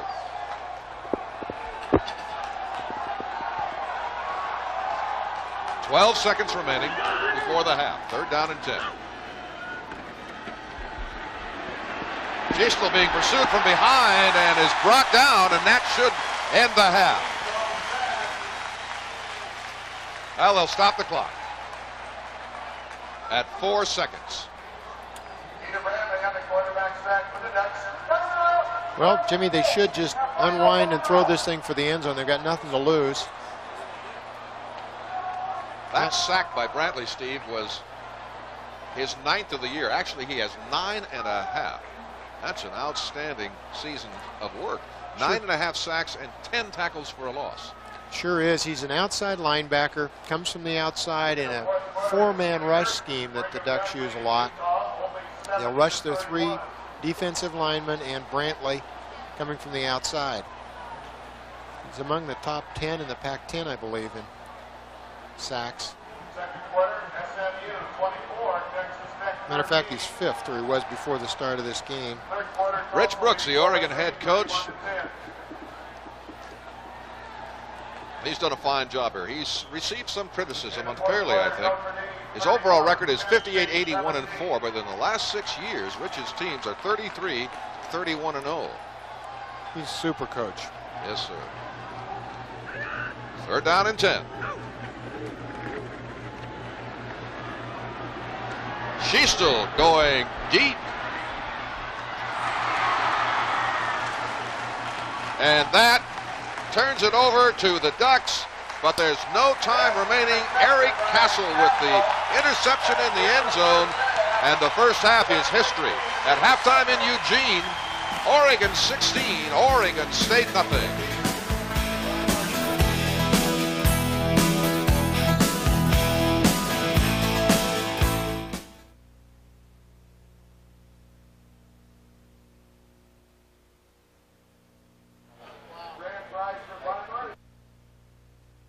Halftime at Autzen Stadium in Eugene, and a happy intermission it is for Oregon fans as the Ducks lead the Beavers 16-0.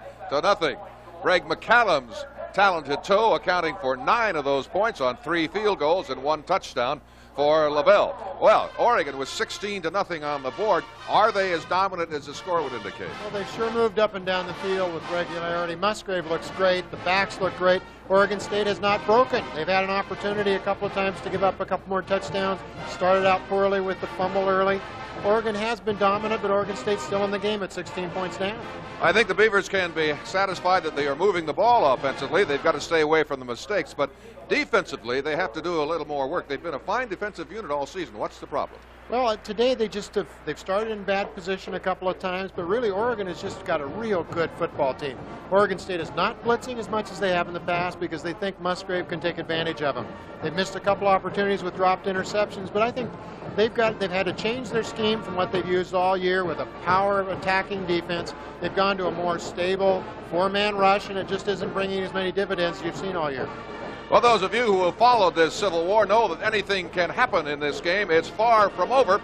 We look forward to an interesting second half. Halftime in Eugene with the Ducks on top, 16-0.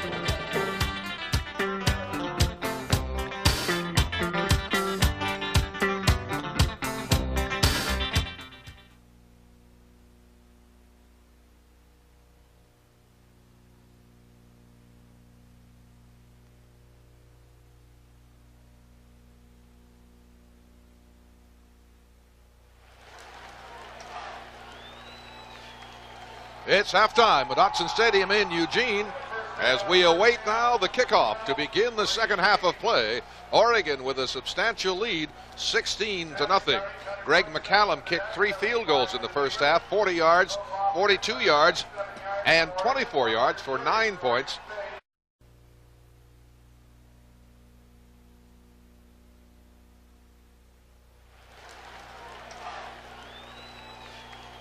It's halftime at Autzen Stadium in Eugene as we await now the kickoff to begin the second half of play. Oregon with a substantial lead, 16-0. Greg McCallum kicked 3 field goals in the first half, 40 yards, 42 yards, and 24 yards for 9 points. The only touchdown of the ball game so far was a rushing score by Derek Lavelle, a 5-yard scamper in the first quarter. And Lavelle, who's had an outstanding first half of play on 14 carries and 45 yards, with a nice effort here to score that score. And Oregon, at that point, up 10-0. 2 more field goals by McCallum to make it 16-0. The statistics, Steve, really aren't that unbalanced, particularly in first downs. They're 12 apiece, and possession time, surprisingly, Oregon State is the leader in possession time. Well, it's been a pretty close football game with the exception of an early fumble on a kickoff, an interception, some missed opportunities by Oregon State, and some penalties by Oregon State have taken them out of solid drives. The one thing that has been extremely impressive is the long drive that led to a touchdown from Oregon, 95 yards after Oregon State had them pinned back on their own 5-yard line. Pat Chafee, as we suggested at the top of the program, a key to this game, and indeed, he carried the first 4 times for Oregon State, and in the ball game to this point, 14 carries for 55 yards. His longest run of the ball game, 9 yards. Nick Schiestel coming into the game in the first quarter, replacing Boer, who is most likely out for the duration of the game. And we've received some very distressing news. Jason Kent, first play of the game, broken leg. So he is out, of course, for today and against Hawaii, and we just hope that he recovers well enough to be ready to play in the spring and ready to go next fall when the Beavers open again. So Jason Kent lost with a broken leg. Dan Kona is out with an injury as well. We don't expect to see him any longer this afternoon. And Boer most likely will not reappear, leaving the burden at quarterback to Nick Schiestel, who won the starting job in fall practice from Boer and started the first game against Stanford, started against Washington State and Boise State, and then started against Nebraska but was injured and hurt his shoulder again against Fresno State. And from that point, from the Fresno State game on, it has been Matt Boer at the helm. Nick's plenty capable of leading this Oregon State Beaver team to a victory today. He's got a solid arm. It was his job at the start of the season. Busenich thumps it, and it skips on into the end zone. So Oregon will have possession to open the second half of play. First down and 10 on their own 20-yard line. Oregon State kicked that as far away from Chris Oldham as they could get it. Chris had a 29-yard average a year or 2 ago, led the nation himself, and now he's leading the conference with a 28.5-point average yard average on kickoff returns. And he's brought one back for 89 yards. He's the 4th best kick returner in America. Wow. So it's pretty good strategy to keep the ball out of his hands if possible. Here come the Ducks. First down at their 20, leading 16-0. Oregon State must get aggressive defensively. Try and stop this ground game. Musgrave rolling out, under pursuit, and Mike Maggiore nails him. Big loss back to the 12-yard line. Excellent play by Mike Maggiore, 263-pound senior. Play pass on the first play of the second half. it's very typical Rich Brooks. He likes the element of surprise. Majori makes a great play. He comes from the outside, beats his man on the rollout. The roll was right into Mike Majori. Excellent break for Oregon State. Second down and 17. One set back. And Lattenberry gets the call, but he is stopped by Ezra Tuaalo behind the line of scrimmage. Well, this was a super play by Tuaalo. He took the inside move. Hopefully there'll be a shot of him. You can't see it right there. Inside, off his knees, makes the great play. Now that's super effort. He was actually knocked to the ground by a double team. Center left guard got up to make the play behind the line of scrimmage.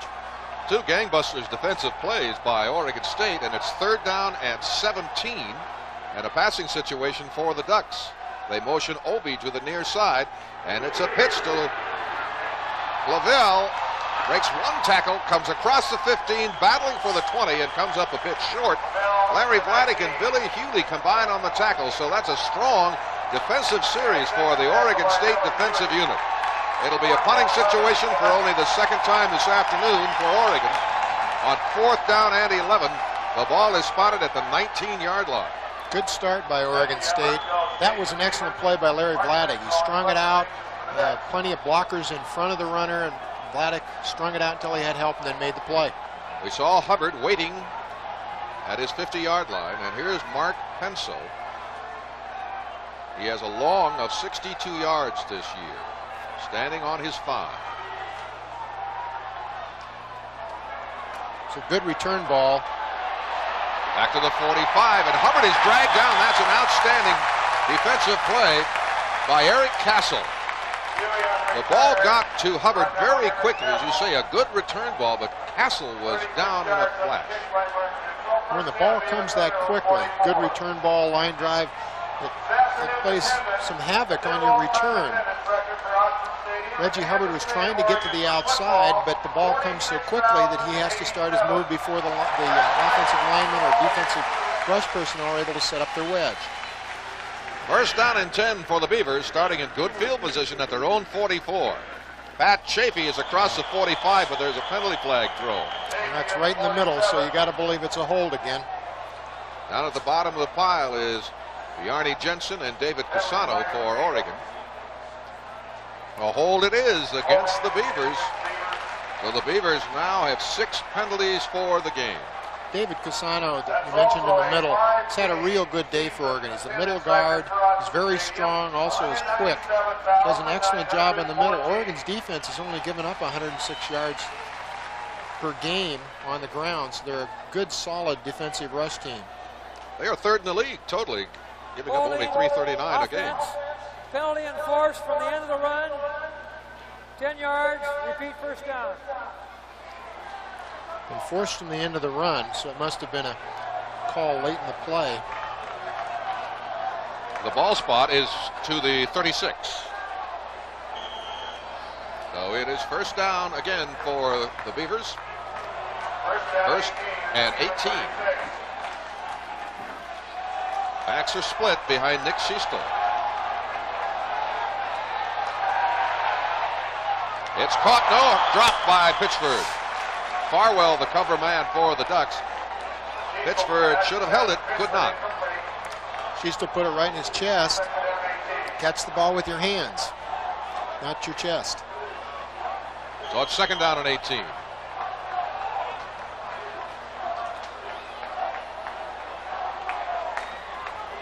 What a day for football. Still no, it just gets better as the day goes on. There were some clouds as the day began, but it's clear and sunny. Second 18 for Oregon State. Ross motions. Caught. And very little advance. That'll be only a 2-yard gain for Pat Chafee. Derek Horton, the free safety, covering for Oregon. Nick Schiestel was having a little bit of problem throwing behind people, not getting any steam on the ball. If we get a good look at him, I believe we'll see that Nick isn't setting and really stepping forward to throw. See, he never takes the step with the left foot. You have to step off your strong right foot and throw the ball, and Nick is not doing that. He's falling backwards as he throws. No zip on the ball. Beavers need a big play here. Third down and 16. Schiestel from the shotgun. Plenty of time to throw. Lays off short to Chafee. Well short of the first down. Chafee comes across the 45 to the 47-yard line. The safeties, Horton and Derry, combine on the tackle at the 48. So it'll bring up 4th down and 6. Good call, good play for this situation against as much zone as Oregon plays on 3rd. Good play by Derek Horton, number 10. You'll see him fight off a block and go to the inside, make the stick. Good block by Pete Steffen may have made a big difference on that play. Mark Bennett is on to punt. Obie is deep to receive for the Ducks. Bennett, number 5 in the league punting, has done a good job season long. Obie receives at his 10. Ross has him pinned at the sideline. And he's out of bounds at the 17. So it'll be Oregon ball, 1st down and 10. Leading the game 16-0 with 11:05 remaining in the 3rd quarter. And we'll be back with more after this.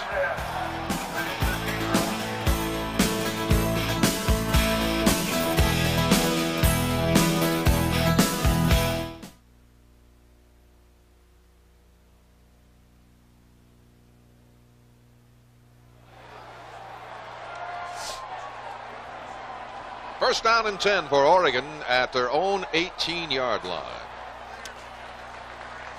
Oregon will conclude their season. 21 seniors playing their final game of the year unless Oregon gets a bowl bid. And it is still a possibility.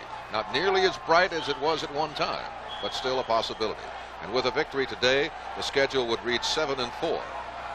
Pete Steffen was taken off the field limping as though he had a knee injury, starting right guard for Oregon State.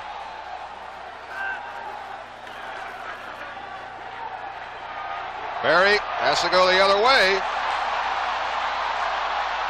He's going to be trapped. A good job by Doug Lewis, the starting Reb linebacker. And the stop is back at the 15-yard line.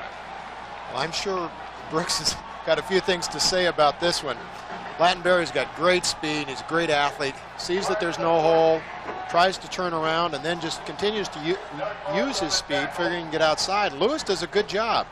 Doug Lewis has come on in the last 3 games from a non-playing position to actually being the starter. He's a strong safety. When he came to Oregon State, has been moved to the outside backer. He's doing a great job on hustle and desire.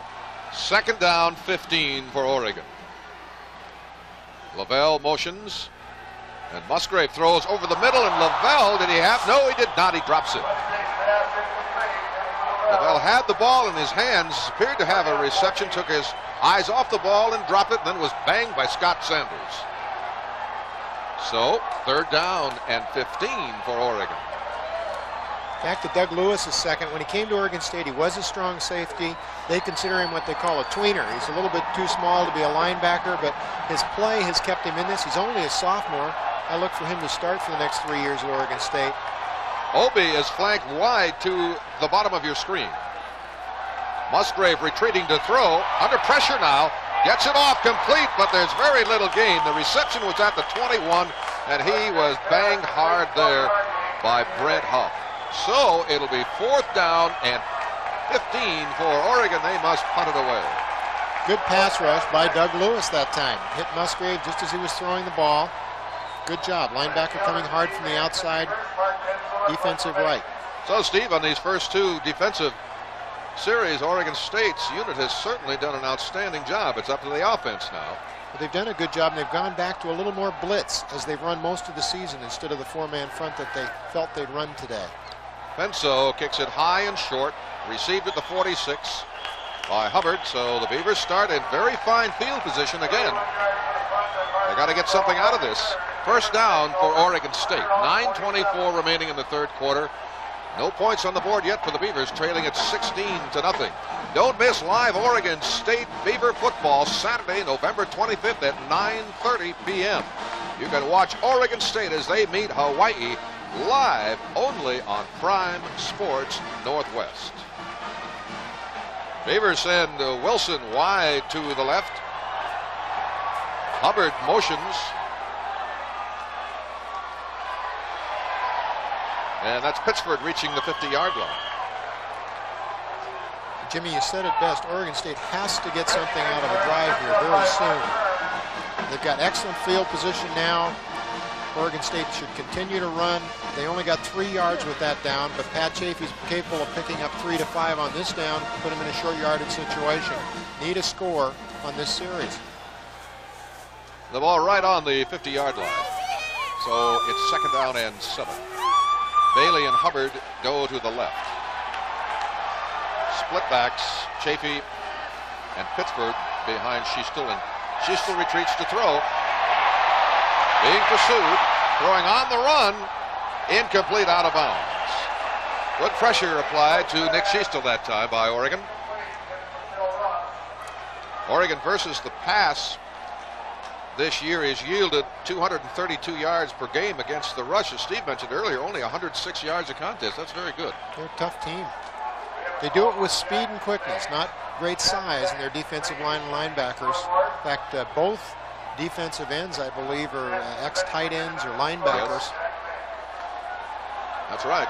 Jensen was the outside linebacker on the left, was a tight end his freshman year. Brantley was a tight end also as a recruit. There's the blitz. Caught by Pittsburgh, down to the 40, 1st down, Beavers. Boy, they beat the blitz beautifully that time. Eric Castle, the strong safety, makes the tackle, but the Beavers have a 1st down. Well, that's how you beat the blitz. It's an automatic audible, gets out there quickly, tosses it on the run. Whoa, big play. 1 block away. Good job by Nick Schiestel. Nice catch. Ball now at the 40 of Oregon. Chafee is the remaining setback with Hubbard to the bottom of your screen and 2 receivers wide to the top. Chafee hit behind the line. Great play by Cusano. David Cusano, a senior, 260 pounds, from Folsom, California. He just beats Rob Jack. The Oregon State center just comes through a gap because the play was run to that side. It is the center's man. Well, he's the number 2 tackler on this Duck team. He is quick. He also has 9 tackles for a loss, so he's done a lot of damage from that nose tackle spot. 2nd down and 12 from the shotgun. She still has time, and it's incomplete, intended for Chafee. He's a very good receiver, but couldn't hold that one. Another flag down in the middle of the line, which does not bode well for Oregon State. Holding against the Beavers. My, oh my. 7 penalties so far.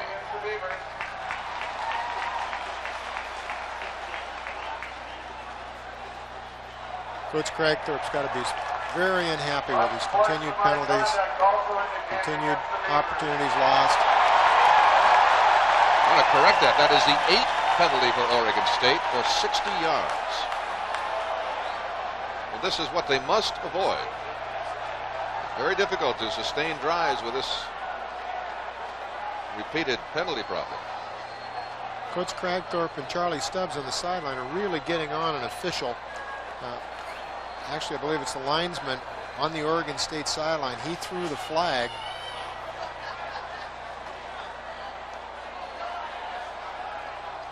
Here's a look at those penalties. Quite a difference in penalty yardage. Penalty is declined. Dead ball fall.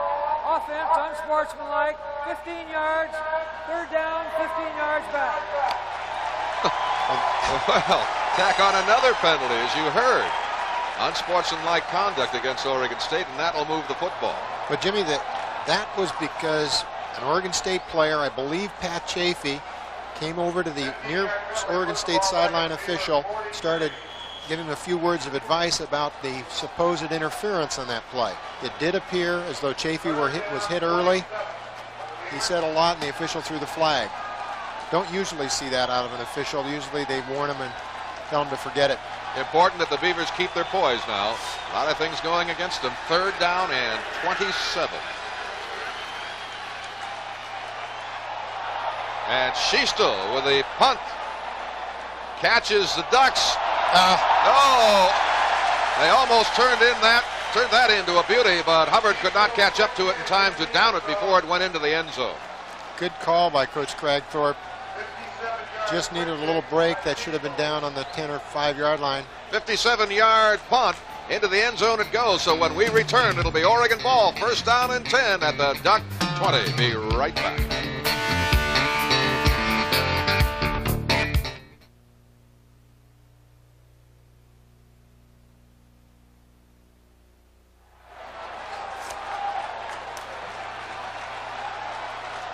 Bill Musgrave did not start the Oregon State-Oregon game last year because of injuries. He's had a fine afternoon thus far today. So is this guy. Lavelle keeps on trucking. Very close to a first down. Lavelle stopped by Scott Sanders, but not before he picks up 9 yards. This is a super run by Lavelle. He takes a good shot at the line of scrimmage right there by Doug Lewis and Mike Maggiore. He comes down the field and takes 3 of them to wrestle him down. 18 carries so far for Lavelle. Pete Steffen, Steve told you, left with an injury. It's his left knee. He will not be back. This has been a very costly game for the Beavers. Second down and 1 for the Ducks. Lavelle buried at the 31, but he has first down yardage. Actually, was that Lavelle again? Must have been. 33. Oh, excuse me, it's not Lavelle. It's 33, Dondre Bosley. He may be the quickest back out there. It's supposed to be a super blocker, too. Oh. Oregon State's already lost 4 people today, and now another is on the ground. Is that Bruce Sanders? Can't really see at the moment. We'll just have to wait until we can get a look at the number. 5 number, isn't it? It might be Paul Hill, 91. Yes, it is, Paul Hill. Backup middle linebacker, a junior. And Paul Hill comes shakily out of the game. My, costly indeed today. The joys of AstroTurf. Yeah. I think we've mentioned this before, but there are some schools now that are ripping up the artificial turf and replacing it with grass because of the serious injury problems. First down and 10, 31-yard line of Oregon. Obi motions. Play action fake. Good penetration by Maggiore. Can't get to the quarterback, and the pass is incomplete. Oregon State's defense is really playing well right now. These last 3 series, they've looked excellent. They're blitzing more, they're moving more people. They're playing a lot of games in the defensive line whereby a defensive end will take the inside rush, the tackler, Tualo, will come outside. Mixing it up a little more on Bill Musgrave. Second down, 10 for Oregon.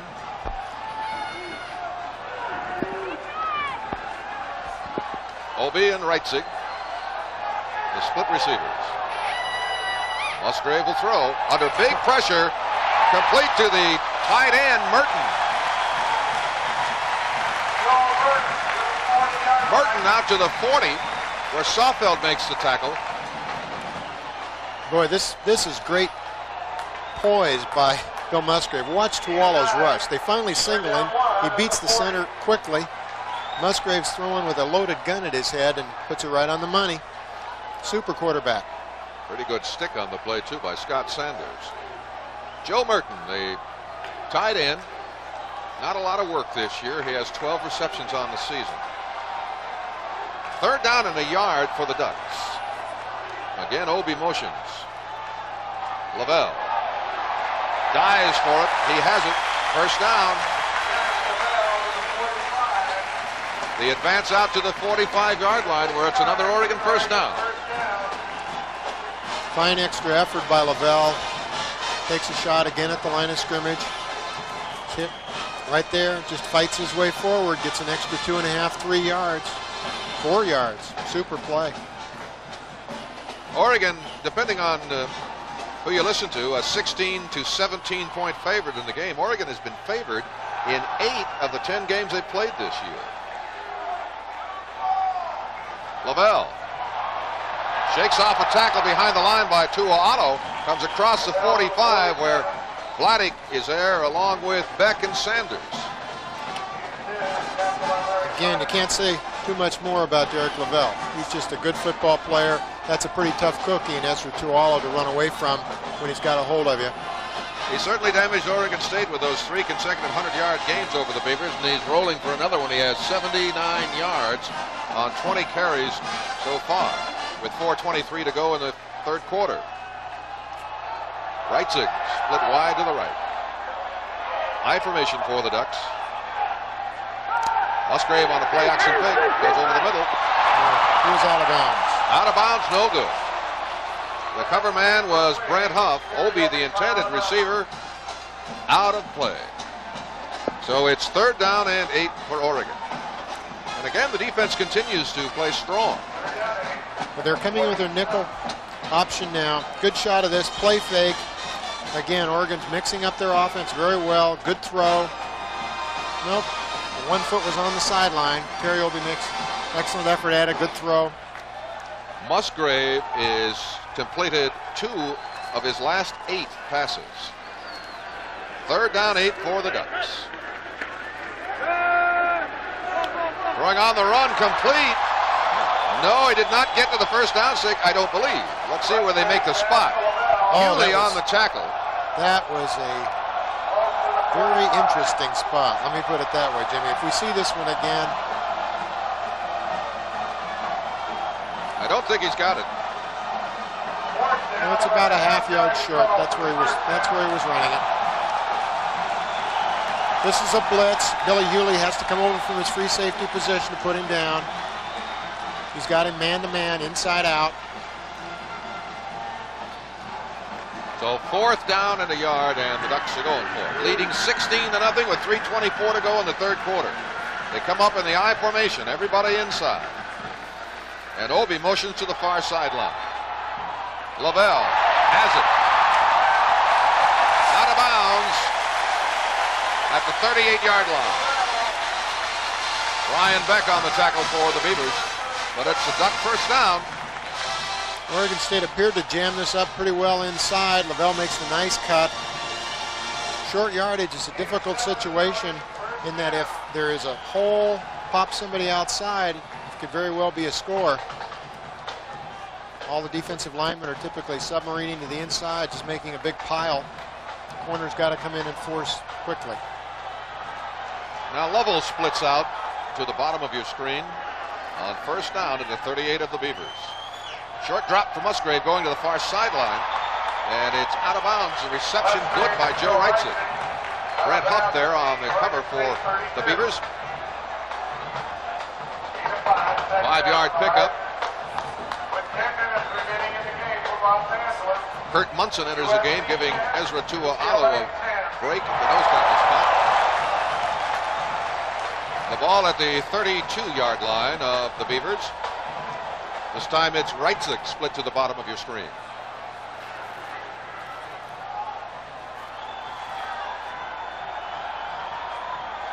Musgrave. Intercepted by Billy Hewley. The 40, the 50. Shakes the tackle at the 40, still going at the 25 and out of bounds at the 23. Billy Hewley. Big play. A fine block by Todd Sofeld. And Billy Hewley with a big, big play indeed. Billy had a chance earlier, didn't catch the ball. Musgrave lays it up a little. Oh, excellent effort by Billy Hewley. Good catch. Fine run. Now watch Sofeld. This is a real good job by Bill Musgrave. Stops a touchdown, just holds people off until someone catches it. 46-yard return on the interception, the third of the year for Hewley. Well, this could be just what the Beavers needed to get them moving. 16-0 with 2:34 to play in the third. The Beavers yet to dent the scoreboard. Pittsburgh slips. That's the third time a player in that same spot for the Beavers has slipped down. Very same spot. Well, Oregon has great pursuit. The sweep's a tough play to run against a team that's got great pursuit, strings you out. Use a little more quick hitting stuff up the middle. That's where Oregon State's been most successful, with Pat Chaffee running to the open spot. Second down and 13 for the Beavers. Chaffee and Pittsburgh split behind Schiestel. Incomplete, intended for Phil Ross. The next ball that Ross catches will put him alone as the all-time career pass receiver at Oregon State. Third down and 13. They need a big play here. Well, Pete Steffen is back in the ball game. The message we got was that he was out with a strain, and he's back playing. Dave Cragthorpe, who has done an excellent job this year facing the toughest schedule in America, according to the computer at USA Today. 4-5-1 record with a chance to post a winning season. Well, this is a Rich Brooks blitz down. I look for people to come. She's still deep. Oh, Maurice What a Wilson, catch. what a catch. Touchdown, but a penalty flag is down in the end zone. Chris Oldham was the cover man, and he may be the one socked with a penalty. A great catch by Maurice Wilson, and no wonder they're so high on this young freshman in Corvallis. Wow, what a catch. That's maybe the best cornerback, or one of the 2 or 3 best cornerbacks in the country, too. Chris Oldham should be a second-round pick or thereabouts in the pro draft. Super talent. Now, Oregon State will probably go for 2 points. 2 reasons here, 16-0. Why not? You got a chance to tie it with 2 points. The play is against Oldham, so it is a touchdown for the Beavers. Maurice Wilson with his second touchdown of his Oregon State career, and Schiestel throwing his 4th touchdown this season. Take a look at this play. Maurice Wilson's just running a flood pattern or fly pattern on the outside. Schiestel lays it out there for him to catch. Oldham pushed him way early. Great catch. Marvelous play. Great adjustment, Jimmy. That's tough to do. Well, the Beavers are very much back in this football game. Well, the Beavers are 2 of 6 on the season in 2-point conversion attempts. They need to throw to the man that's coming in once instead of always the guy going out. Hubbard motions to the far side. Chaffee! Oh! He's in! Pat Chaffee bangs in for the 2 points. And now, with 1:44 to play in the third quarter, it's Ducks 16, Beavers 8. We're coming back.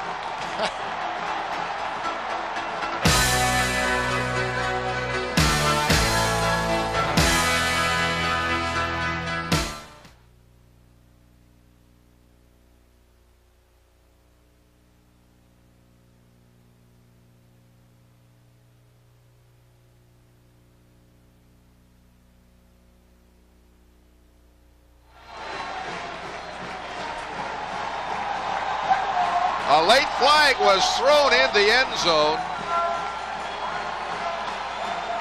I didn't get the indication, Steve. Did you pick it up? I didn't either. But it'll be assessed on the kickoff in any event. The prior penalty on the touchdown was going to be assessed against Oregon on the kick. I'm not sure that was an Oregon State penalty they'll offset.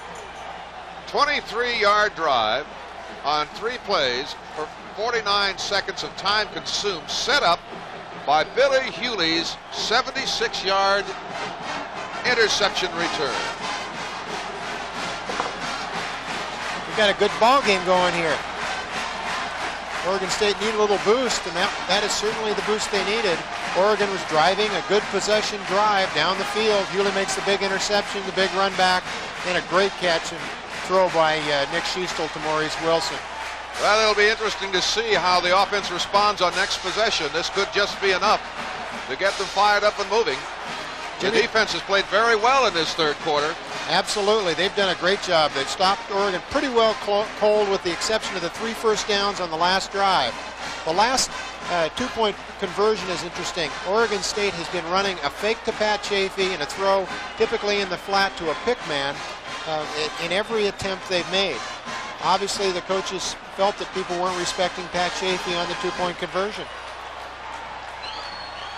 She's still now 9 of 19 for 111 yards. Well, I'll bet that Busenich gets this one to the end zone. That penalty was against Oregon, the one we told you was a late flag in the end zone after the touchdown. Unsportsmanlike conduct, so the penalty means the ball will be kicked from the 35. If he ever wanted to kick one into the stands, this is it. Won't be hard from here. Busenich kicking from Oregon's 35.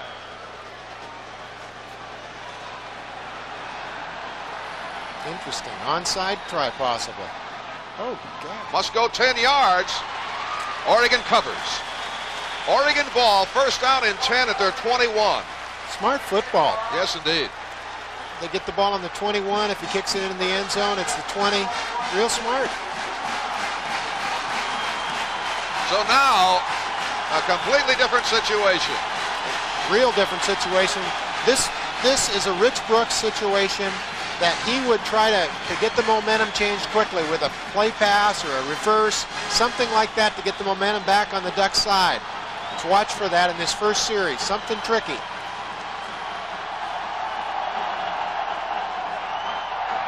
Lavelle goes straight ahead to the 25-yard line where Paul Hill makes the tackle. That was Bosley again. Oh, excuse me, it is Bosley. I have trouble with that 33 and 32. You're absolutely right. Dondre Bosley was a 195-pound senior from Los Angeles. In junior college play, he led all California junior college in rushing and scoring. That was back in 1986. He's got excellent quickness.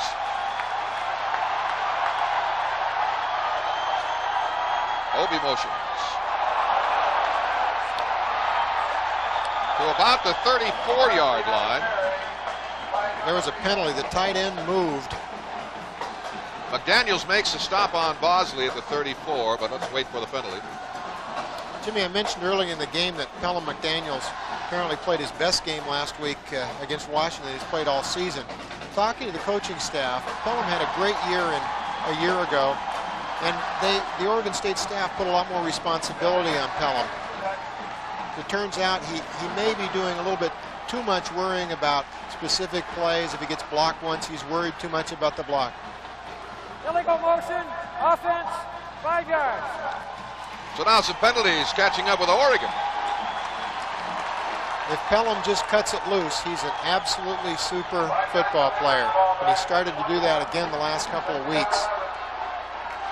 Second team All-Pacific 10 last year. That's a tough tandem in there. Tua'alo and Pelham McDaniels side by jowl. Second down and 10 for the Ducks at the 20. Musgrave throws incomplete. Somebody erred there. No receiver near. Oregon State's getting a little bit of pressure. That wasn't close, but Musgrave doesn't have the time to sit back there as he was able to do in the first half. An outstanding third quarter defensively for Oregon State. Of course, that interception really keyed it. The interception by Hewley. Now it's third down and 10 with 39 seconds to go in the third quarter. Oregon at their 20.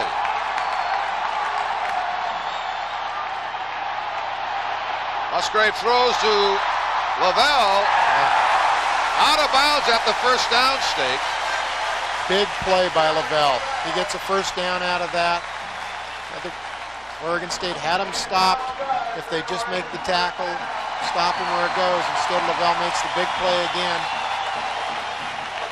Take a look at this. Wow. Oh. Great job. He just got a nose for the first down, says nobody's going to stop me. Good football player. He is fifth in the Pac-10's career list for all-purpose yards going into the game with 4,982 yards. And he's bucking for 100 today. First down for the Ducks.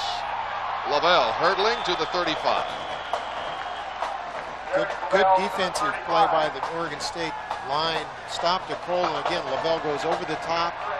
Gains 3 yards when he should have had none. Actually gained 2 yards when he should have had none. And that's the end of the third quarter of play in Eugene. We've got a dandy fourth quarter coming up with Oregon leading the Beavers 16-8.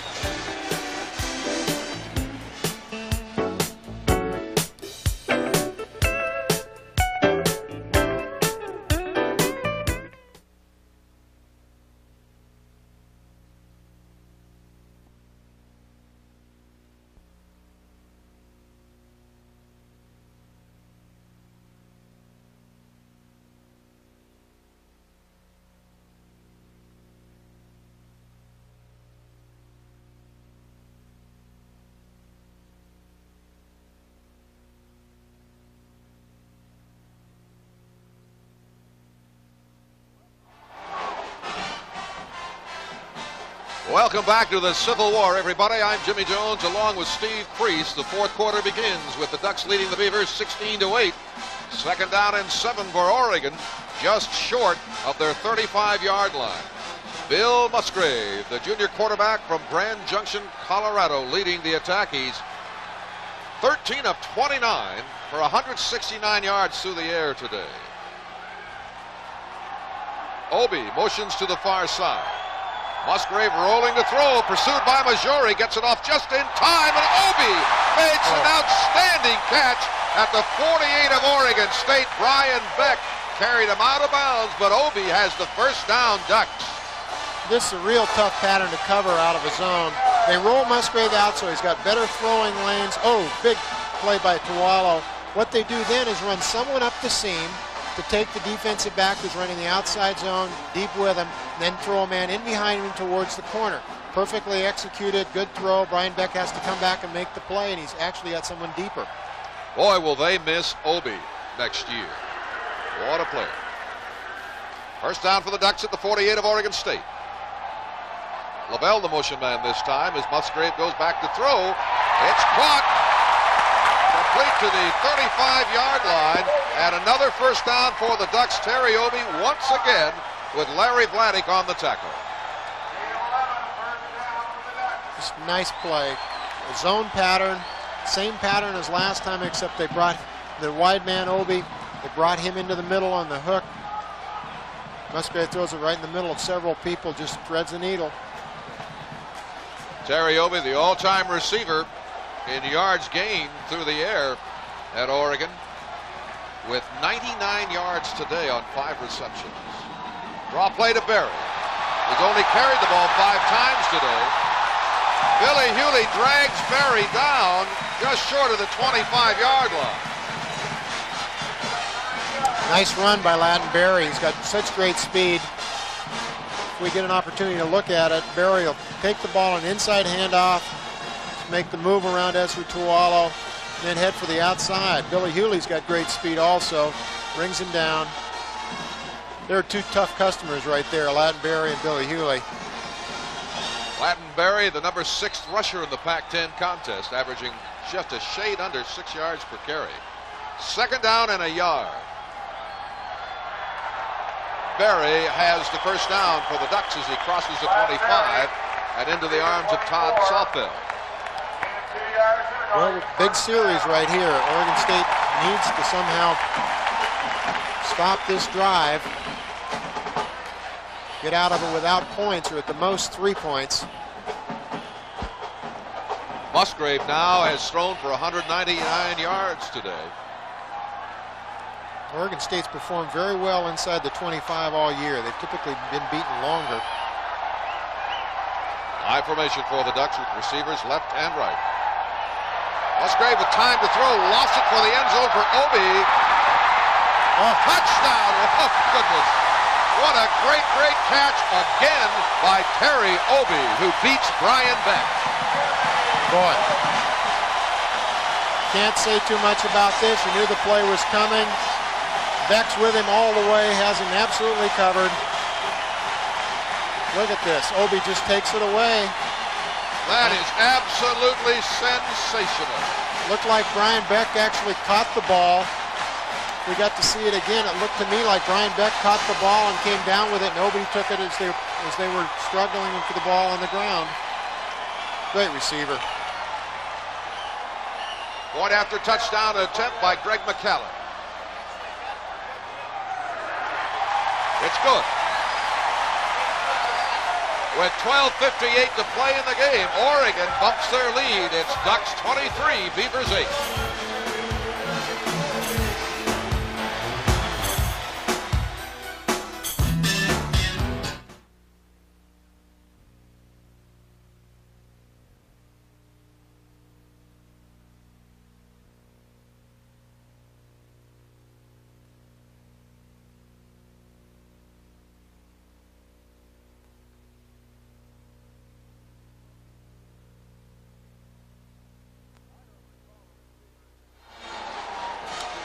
I don't recall a receiver in the conference this year making as many spectacular catches in a game as Terry Obi. Look at this one again.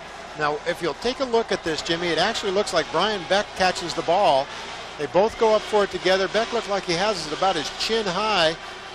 Comes down with the ball. Now, where is it? Obi just reaches over the top of it. See, Obi doesn't have it right there.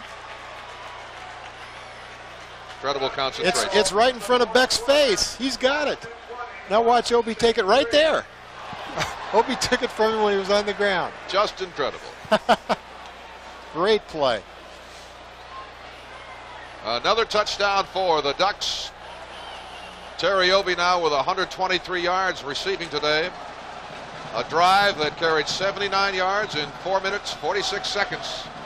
And it's 23-8 with McCallum to kick off to Hewley and Hubbard. 12:58 to play in the game.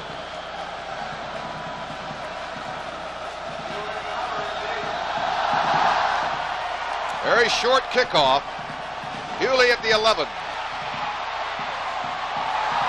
Away at the 30. Bumped out of bounds at the 43. Nice return again by Billy Hewley. He hits the crack real well. Wedge was good. The short kicks have given Oregon State an opportunity to get good field position on most of their kickoffs this afternoon. Ali with a tackle, but Hewley picks up 32 yards on the return, and so the Beavers will start with fine field position. For the most part today, Steve, they've had excellent field position. Here's an injured player for the Ducks, and it looks like it's Liam Hayes, who is a special teams player. Still amazes me, Jimmy, with the number of female trainers. Look down there, it looks like somebody's mother's down there helping them.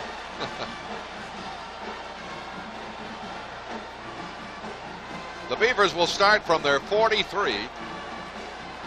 A lot of time, 12:52 to go, plenty of time to come back. They got to stay away from the mistakes. If they would win this game on the road, it would be the third Pac-10 road game victory this year, and they have not won 3 games on the road in a single season since 1969.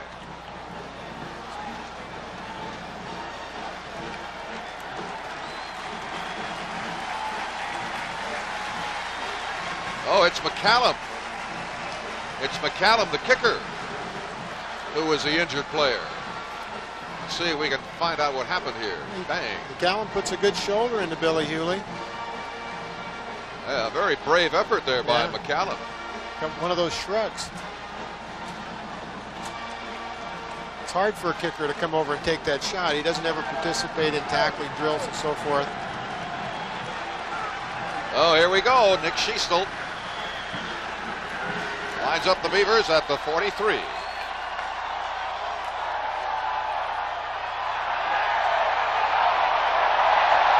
Chafee at the 30. It takes all 2 Ducks have to bring Chafee down, Horton and Gary. You just cannot stop him with one man. Nice play call. This is a fake the sweep to Pritchford that they've run several times. Pat Chafee's the near side back. He fakes the block on the linebacker and just goes outside. Brantley, the linebacker, has to cover him. Nobody else can do it in that situation in a zone. He just runs away from Brantley. Third reception for 31 yards today for Pat Chafee. First down at the 27-26 of Oregon. Chafee hit at the line of scrimmage. It was David Cusano again. Boy, he's quick, Jimmy. He really makes a quick move and defeats his man in front of him. About a half-yard gain on the play. The ball spotted just inside the 26-yard line. I haven't seen anybody stop Pat Chafee behind the line of scrimmage much at all this year, and I think Cusano's done it twice today with just great moves. Gets to Pat before he has a chance to get his legs moving. Second down along 10. Run it. Run it. Good pickup. A first down gain by Nick Schiestel before David Cusano puts the stopper on. Schiestel coming into the game had a minus 128 yards rushing, but he's positive today. He's absolutely out there clear. There's nobody who can tackle him. Just put your head down and get that first down. He did it. Good job.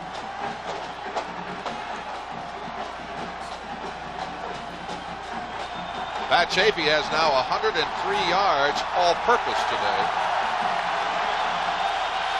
Second down.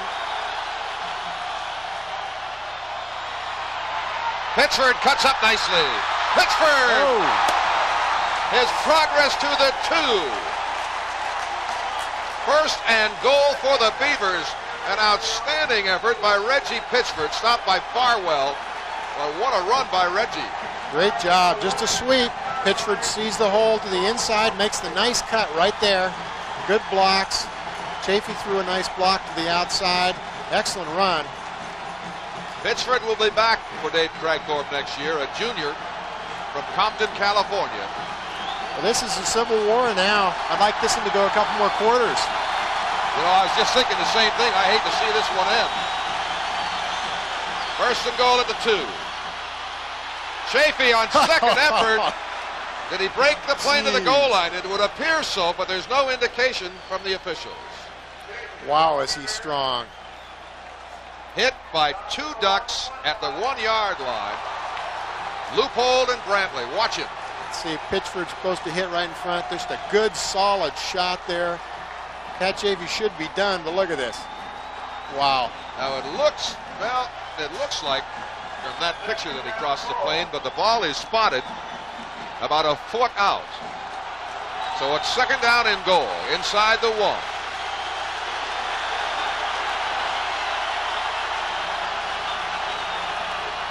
Chafee, touchdown Beavers. Gonna go for 2 here, Jimmy. What do you think? Oh yeah, you bet. This is just hand off to Pat Chafee. Good. Look at the block by Phil Ross. Wow. Phil Ross, an outstanding blocker, and he just cleans up on the defensive tackle there. Down block, clears a hole, and Pat just has basically an easy slide from then on. By the way, in case you missed it, Phil Ross, who has got more passes than any tight end in Pac-10 history, today has matched the all-time reception record at Oregon. He has 149 receptions. Next week against Hawaii, he can own the record outright. So it's 23-14. A 57-yard drive ending up in the end zone for the Beavers, and they go for 2. They are 3 of 7 on 2-point conversions this year.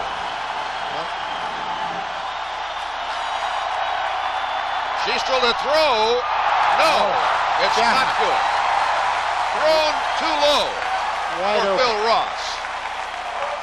So the Beavers get on the scoreboard, and now it's Ducks 23, Beavers 14.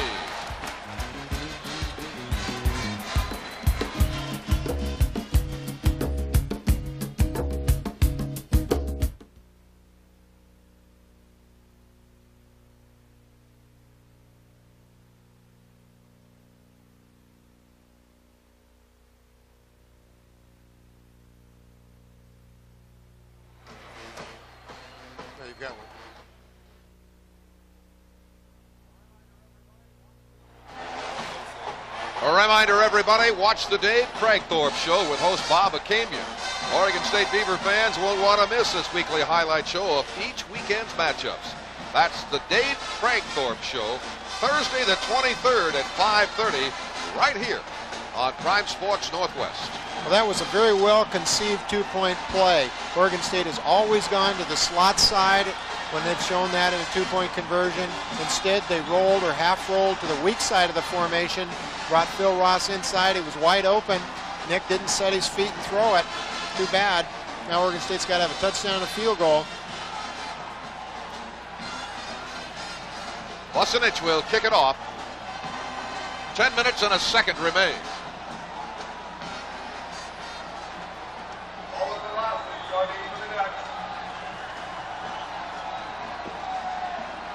Chris Oldham and Russell Lawson are back to receive the kickoff.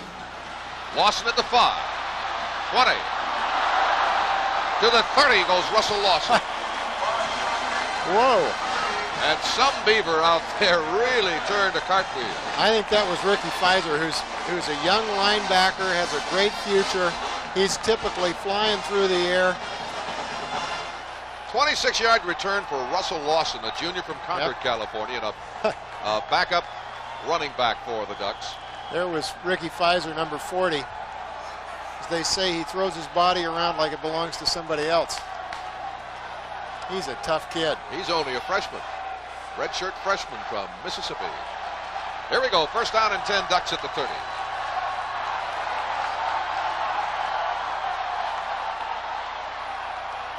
Obi motions. Lavelle backed up. He gets maybe a yard on the play. A fine play by Doug Lewis. He's had an excellent game. Starting at the Reb linebacker, a sophomore from Los Angeles. As we call these names of extraordinary plays today, Steve, notice how many will be back next year. They've got a lot of good young players who are not on the traveling squad. Redshirt freshmen, true freshmen. Oregon State feels that their big teams are to come. They feel real comfortable that they have next year and the year after assured. Second down and 9. Again, Obi motions. On the play action, Musgrave will keep. And bumped out of bounds at the line of scrimmage. Maybe a fractional gain on the play, but very little. Brett Huff, the tackler, and another one of those returning. He's only a sophomore. The corners have done a fine job this year. Ryan Beck and Brett Huff both return next year. Well, they'll have to replace Pelham McDaniels and Mike Majori on the defensive line. They've got some good young players to do that. The safeties will both be replaced, but they've got some excellent safeties. Bring up Scott Thompson, Torrey Overstreet. Got some people who can play. Third down and 9 for Oregon. Slot left formation, split backs.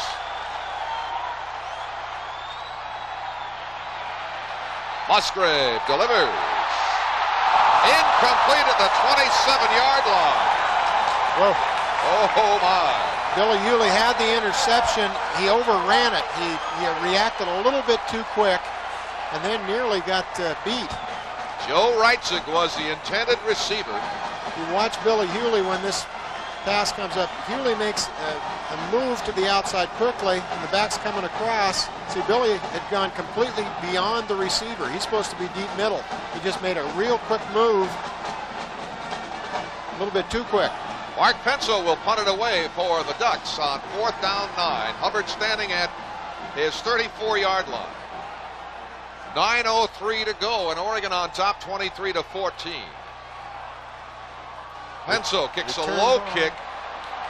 Get that ball up the field. Hubbard at the 40, steps away, 45, caught from behind, but Hubbard brings the football into Oregon territory. Leroy Ollie on the stop at the 48 of the Ducks. We're coming right back. Don't go away.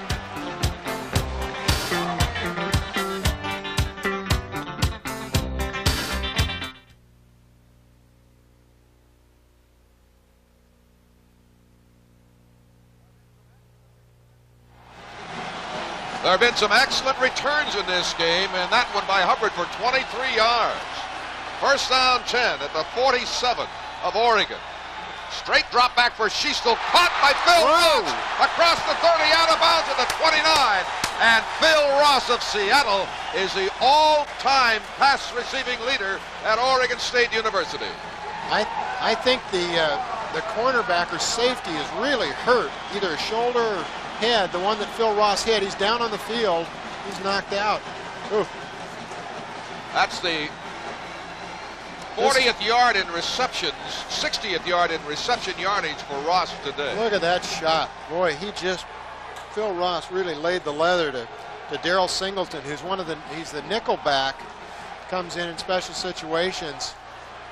Phil's a big kid, weighs 225 or 30 pounds. Singleton probably weighs 180. He's a good 230 is Ross, 6'4". He can certainly punish those defensive backs as he did that time. No, Singleton didn't back off at all. He came up and hit him real solid, took him on, got up and got about halfway across the field and went down. Schiestel, who was shaky in the early going, has responded to the challenge today in replacing Matt Boer. He is now 11 of 22 through the air for 162 yards. We're going to take a break before the next play is run, and we're coming right back. The score, Ducks 23, Beavers 14.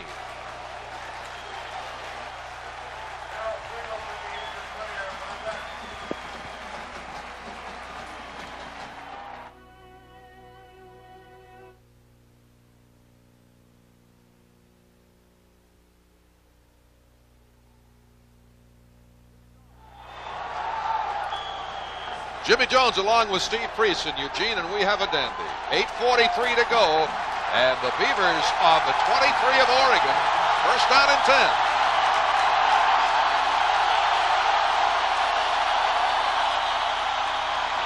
Chafee on the draw.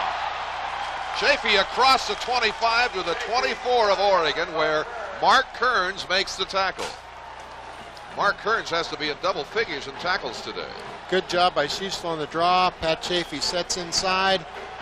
Good cut to the outside. Kearns, of course, makes another tackle. This has been a very well-conceived offensive game plan today on Oregon State's side, on both sides. But Oregon State has done a very good job with Charlie Stubbs changing the plays.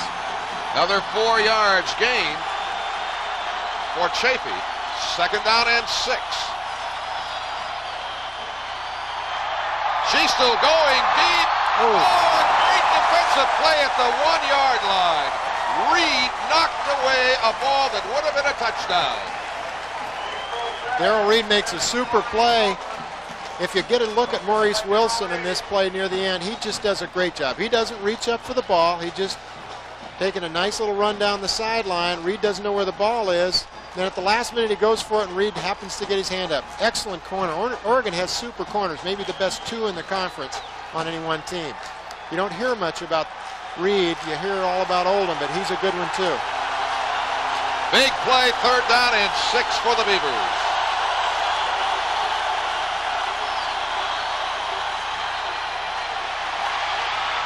Schiestel for Chafee. He caught it. Touchdown, Beavers! Pat Chafee.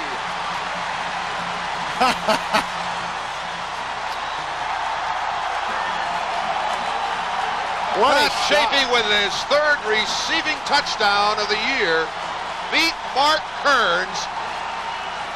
Well, this is a scramble play. Schiestel's caught back there. Chafee's running to the sideline, runs out of the sideline and turns up the field. Pat has now gone to the sideline. You can see from Kearns' path that Chafee just did a great job. Well, he looked like a wide receiver on that one. Oh, he did. Oregon State's system says if you hit the sideline, you go up the field. The guy on the side of the field where the roll is or where the scramble is has to go up the field, and the other people come across to it. Great execution. They'll kick the point. There's no percentage in going for 2 here. I hope Mark Bennett catches this one, gets it down. And Busenich puts it through the uprights. Some game we've got going. Oh, yeah. 7:51 to play, folks. It's 23-21 Ducks.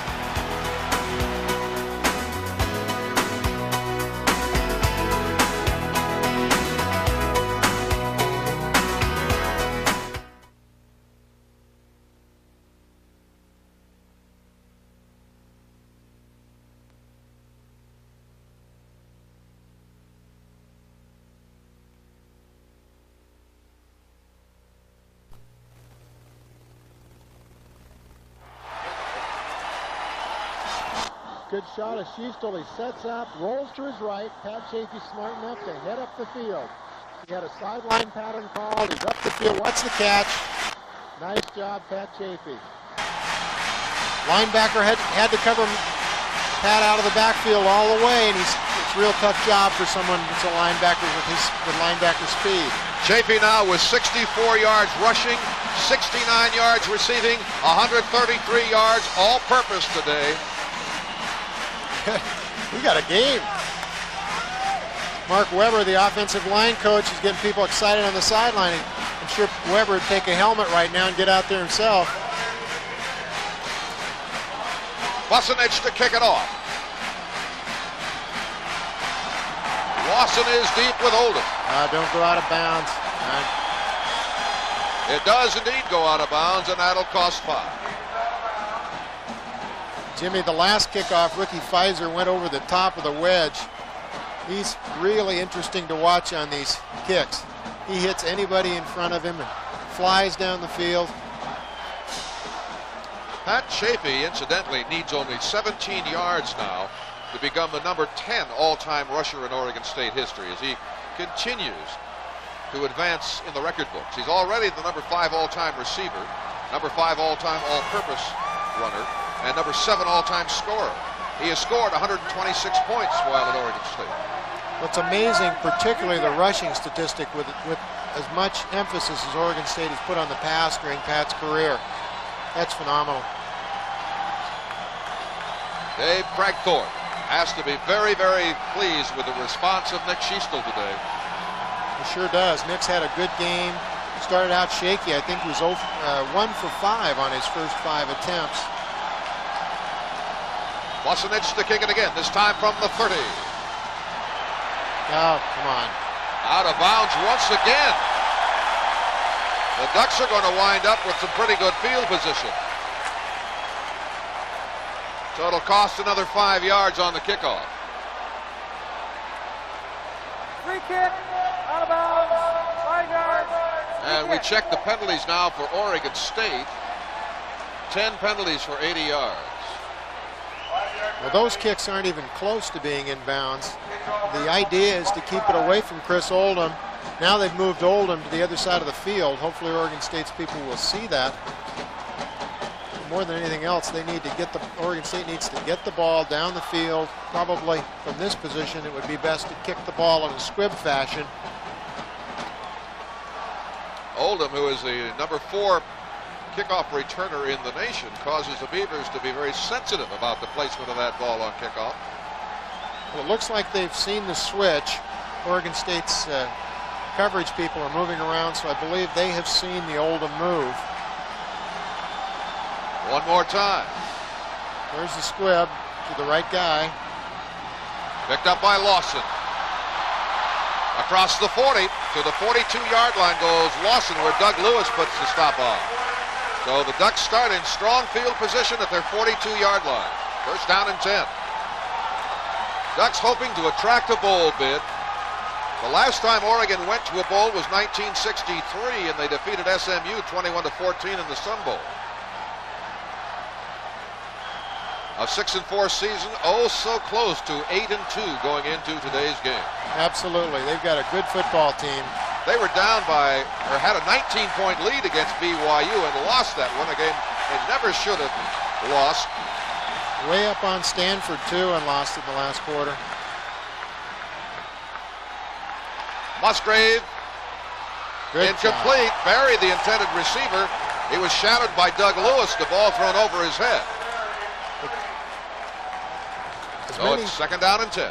Much linebacker problems Oregon State has had this year. It seems amazing now that Doug Lewis sat on the bench for 5 or 6, 7 games. He's really played well these last 3 weeks. Only a sophomore, confined primarily to special teams on the season. Obi sets wide to the bottom of your screen on second down 10. Well, there's the blitz. Lavelle with some room to go. First down Ducks. Lavelle into Beaver territory at the 41. Brent Huff makes the tackle. Oregon had the right play up. Oregon State was blitzing from the outside. Ezra Tualo had a move to the left too, which helped. It just a right play called at the right time. Brent Huff makes an excellent stop one-on-one after fighting off a block. Lavelle now has picked up 102 yards for 4 consecutive years. He's gained better than 100 yards against the Beavers. First and 10 Ducks. 41-yard line of Oregon State. Musgrave to throw, going to the far sideline. And the big tight end, Merton, stopped by Brent Huff, but that's another first down for the Ducks. Play pass. Again, fake to Lavelle up the middle on the lead play that Oregon's run so well all day. Drops it off in the flat to Merton. He just takes off up the field. Good tackle here. Brent Huff again. Huff's a real good tackler. He's small, taking on a guy that weighs 245 pounds. First down Ducks at the Beaver 30. Oregon State's got a mistake out here. That was Ezra Tuaalo who crossed and made contact, claiming that there was movement on the Duck front line. Now that's interesting, Jimmy. Musgrave had his hands under center, pulls them out quickly. That's an official's decision. It's probably going to go against Oregon State. Encroachment, defense, 5 yards. You're absolutely right. The 12th penalty of the day against the Beavers. I think this is the high in penalties this year, Steve. Let's take a look at this.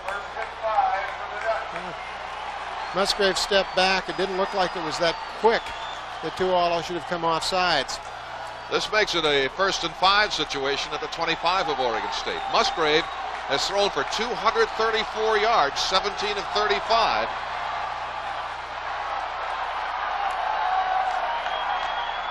Lavelle. Billy Hewley makes the tackle with Todd Softfeld. But it's a 1st down, Ducks at the 14 of the Beavers. Big hole again. Tuaalo's coming across the formation, clears out the hole. Huge hole. Goodness. Well, Oregon State's trying to get pressure through the line, so they're swinging Ezra Tuaalo one way or the other in a big loop. Twice now we've seen him take himself out of the play by the loop, but it's the design of the system. Works or doesn't work depending on what the play call is. 1st down at the 14 for Oregon. Musgrave going to keep it. And stopped by Todd Softfeld. Stopped at the 17-yard line. Bootleg, or excuse me, just the fake, rolls out to his right. Tucks it under when he sees everybody's covered. 2nd long. Oregon State can't afford to give up a field goal in this situation, but certainly better than a touchdown. I look to see Oregon State put pressure on them with a blitz, particularly from the outside. 2nd down and 13. Here it comes. Musgrave with room. Time to throw and delivers. Wide open, nobody near. And Lovell has the reception and gets to the 2. Wow. Oh, he was all alone for a long, long time. An obvious target for Musgrave. Well, Lavelle comes out off the fake, out into the flat. It's a designed throwback play. Larry Vladeck looks like he has an opportunity to pick the ball off. Just one of those things, a little bit more foot speed. Play was read pretty well. It was a gimmick. The advance to the 2-yard line, 1st and goal for the Ducks. 4:50 remaining. Oregon leading by 2 points, 23-21. And the officials take a timeout.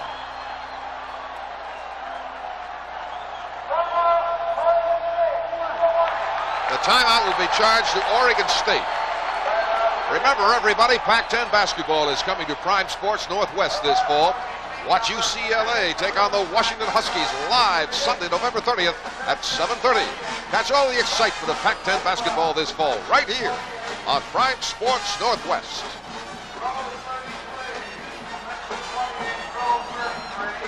Oregon in excellent position to enter the end zone one more time. This is a big series. I don't believe Oregon State has stopped Oregon in less than a yard or two for 3 or 4 downs today, so this looks pretty doubtful for Oregon State. They need a big play, probably see blitz type of movement all along the line with 8 people coming. We talked at the top of the program about the Oregon Big Three offensively: Bill Musgrave, Derek Lavelle, and Latin Barry. Well, Musgrave, 246 yards passing today. Lavelle, 105 yards rushing. And flanker Terry Obi, who we didn't mention prominently at the open, has stepped up for 123 yards in pass receiving yardage and some spectacular grabs and some very, very important key catches. Well, that timeout was because Oregon State did not get a substitution in the game. One of their linebackers to come in for the corner to give them pressure from the outside with better size. Didn't make it. Latin Barry, the fullback in the I formation. Second man through is Lavelle. Touchdown Ducks.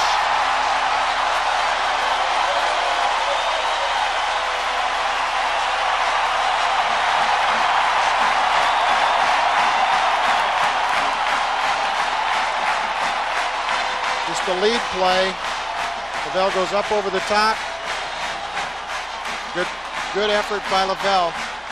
The 45th career touchdown for Derek Lavelle, the second of today's game. It's 29-21 with a point after touchdown kick coming up from Greg McCollum. Quite a drive for Lavelle. He had a lot of yards, a lot of big plays. Add another point to the Oregon total, making it Ducks 30, Beavers 21. The drive consumed 3 minutes and 10 seconds, covered 58 yards before Lavelle scored for Oregon. 4 minutes, 41 seconds to go, and the Beavers need 9 points to tie, 10 to win. That's a touchdown, a point after, and a field goal. They need a good return right here. Oregon State's been very successful all day with their kickoff return, particularly Billy Hewley. Reggie Hubbard's had a couple of good punt returns. Need one right here. Oregon State gets the ball on the 45 or 50. It'll really make a difference in their opportunity to win this football game. Beavers have overcome some severe obstacles today. They lost their starting quarterback. They lost their key receiver, flanker Jason Kent. They lost 2 starting linemen, left tackle Brad Dancona and right guard Pete Steffen. But they're still in the game. And some tough field position too. Early going. McCallum will kick to Hubbard and Hewley. It's out of bounds. That'll cost 5 yards. So the ball will be kicked from the Oregon 30. Oregon State got the right bounce that time. Gives them a better opportunity to get the ball up in the air. Short kick. McCallum hasn't put the ball deep all day. We still have not received word on attendance today. I'm sure they've attained that record. And we'll check and see if we can find out what the attendance is. It's sure a nice facility, Jimmy. Magnificent. This is a beautiful football stadium. We've got a new kicker for Oregon. It's not McCallum, it's Liam Hayes.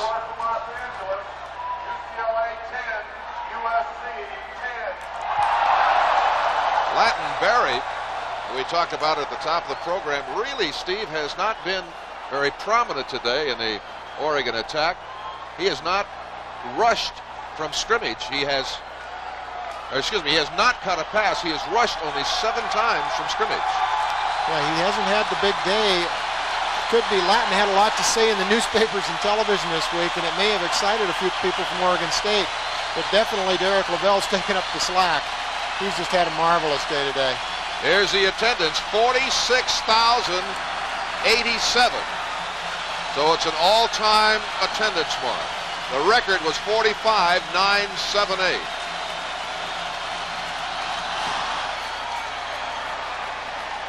Billy Hewley at the 5. Okay, time it. Good return by Hewley. He has an outstanding day today. Gets back out across the 35-yard line. Billy Hewley should be up at the top of the conference or very close at the end of today's game. Should be up there with Chris Oldham. Lance Thomas makes a tackle on Hewley right at the 35. That 46,087 figure means that this is the largest crowd to ever witness a football game in the state of Oregon. Good game, too. Bring them back next year. Shotgun formation for the Beavers. They're coming out throwing. Oh. Schiestel goes down under a rush. Chris Oldham was one, and Peter Brantley the other Duck. Schiestel is trapped for a loss. There was the blitz, the corner blitz coming from Schiestel's right and David Brantley from the other side. Running backs got to pick up Brantley. Nobody else can block him. He's supposed to check first and then rush, or then go out on his pattern. Second down at 16 for the Beavers. Ball is spotted at the Oregon State 29. Bailey to the top of your screen. Hubbard to the bottom.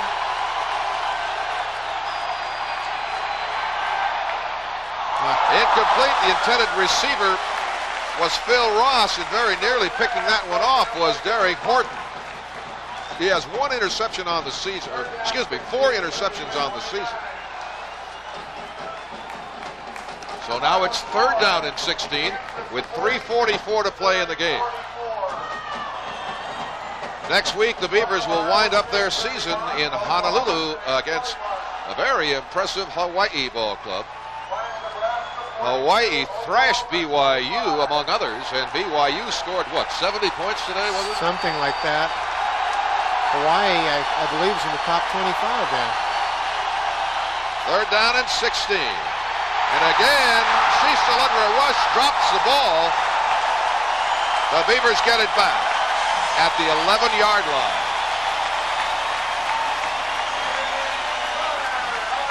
Big play by the Ducks, recording their 3rd sack of the afternoon. Ducks only sent 4 people. LeBounty, I believe, and I'm not sure. I think that was Andy Connor in there. Andy Connor beat Mike Bailey to the outside. She still actually floated out to the outside a little bit.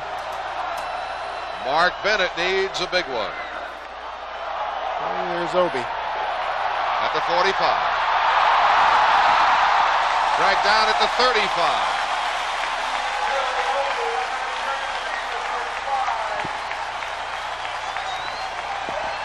2 minutes, 55 seconds remain in the game. Ducks 30, Beavers 21, and the Ducks with an opportunity to score again before this one is over, with fine field position on the 35 of Oregon State. Good return by Obi. You expect that. He's just made every play he had to make today. Oregon State should be sending everybody these next few plays. They've got to have a break.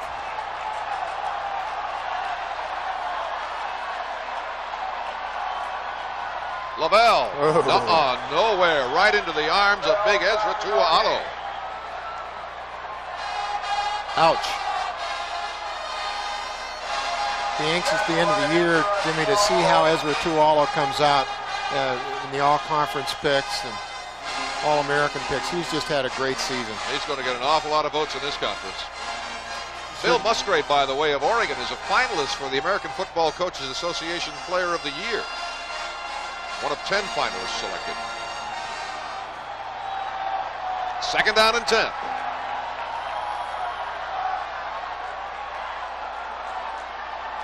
Musgrave to throw. Caught.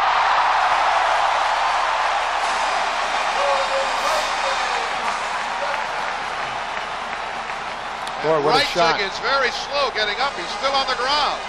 Billy Hewley delivered the tackle on Joe Reitzig. Boy, that was a real solid hit. Play pass. Musgrave sets up very well, throws the ball. Good shot. Very clean hit. Good catch by Joe Reitzig. Hopefully he's not hurt. It looks like he hit his head on the way down.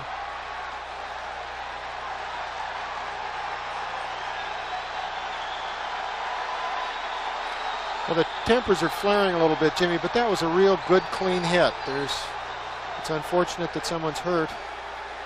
It certainly was nothing dirty. No, absolutely not. Just a good, solid hit by Billy Hewley, who packs a lot of force into those tackles. Hewley at 192, a senior. Yeah, he's up. He's all right. Don't miss live Beaver football, fans. Saturday, the 25th at 9:30. You can watch Oregon State as they take on Hawaii live right here on Prime Sports Northwest. The ball at the 17-yard line. 1st down and 10. Musgrave now has thrown for 264 yards on 19 of 37. Fine afternoon. Absolutely. Excellent afternoon for both Musgrave. Really impressive.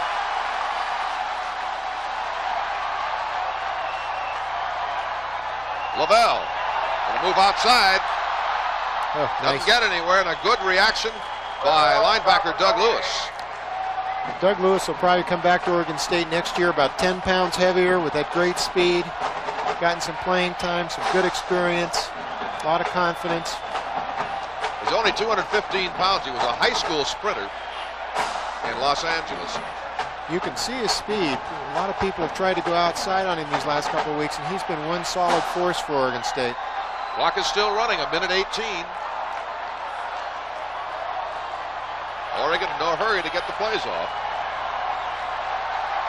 Using as much clock as possible. Lavelle to the 15. Clock shows a minute to play. Tuo'alo on the tackle of Lavelle along with Grant Huff. Jimmy, it appears that the score is going to hold up at least to the extent of Oregon winning, down 9 points. It would be nice for the Oregon program, for the state of Oregon, for the Oregon Ducks to get a bowl bid. Certainly help fatten their coffers a little, help their recruiting budget. Beavers will take a timeout with 51 seconds remaining in today's Civil War. Dave Kragthorpe and his coaches and assistants are going to go home disappointed today. It appears as though Oregon will pick up a victory in this 93rd meeting, the longest rivalry in Pac-10 history in terms of games played. Oregon State's played pretty well today, considering what's happened personnel-wise, their field position, some of the mistakes they made early. Nothing to hang their heads about today. Been a very tough day for the Beavers in terms of injury. All the losses to key people like Jason Kent and Boer and Ancona and Steffen. 54 seconds showing on the clock, and a lot of fans starting to find their way to the exits. Jimmy, I believe Pete Steffen did come back a series after we heard he was out for the day, and he's played the rest of the game. You see him standing down on the sideline now. Looks like he's moving around pretty well. So that's a break. Yes, indeed. They'll need all the help they can get in Hawaii. They're down and 8.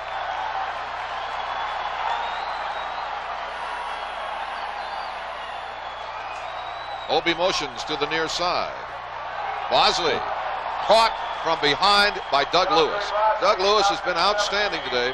Well, he's the defensive player of the game as far as I'm concerned. He really had a good day. Just been in on a lot of things, a lot of hustle plays too. Beavers, with 4th down coming up, take a timeout with 48 seconds on the clock. So they're not through for the afternoon. 48 seconds and anything can happen. They aren't conceding anything, and that's nice to see. It is indeed, particularly after the performance the last 2 weeks, and particularly the performance last week against Washington. Remember, everybody, the Dave Kragthorpe Show comes your way Thursday at 5:30 with host Bob Akamian. Oregon State fans won't want to miss this weekly highlight of each weekend's matchups. That's the Dave Kragthorpe Show on Prime Sports Northwest.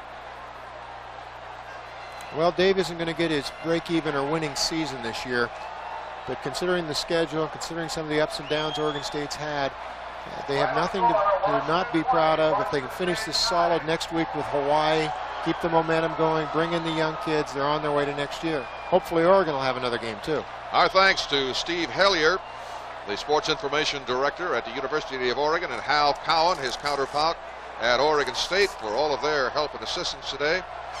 And to Mike Vasilopoulos, our spotter, and Dennis Nelson, our statistician. Fine job today, gentlemen, and we thank you very much. Oregon wants some more points. From the 24-yard line, another field goal attempt by McCallum. He has 3 today. It'll be 34 yards. Fake. Musgrave. Hit as he throws, and it's incomplete. It uses 10 seconds on the clock. They aren't going to throw this. Now that is a surprise. They've thrown a flag on this one, Jimmy, and I'm really surprised. I think they're going to call a late hit on Musgrave. It looked, at first look, as though Musgrave was hit as he threw. Downfield, offense, penalty is declined, first down. First down for the Beavers.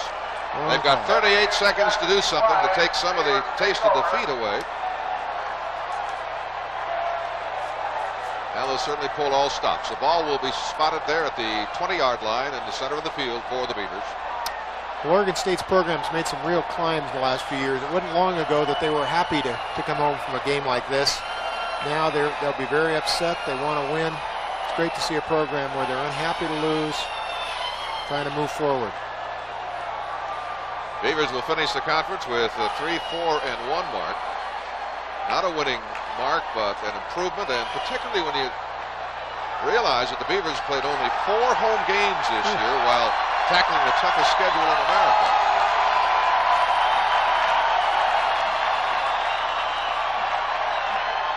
Schiestel to the sideline. Hubbard catches it inbounds at the 28. Nice shot. Nice catch, nice pattern. Good job by Reggie Hubbard getting that foot down. That used 6 seconds. There's 32 seconds to go. Shot of Schiestel, straight drop back, possession type of pass. Got his foot down, good job. Hubbard comes to the near side this time.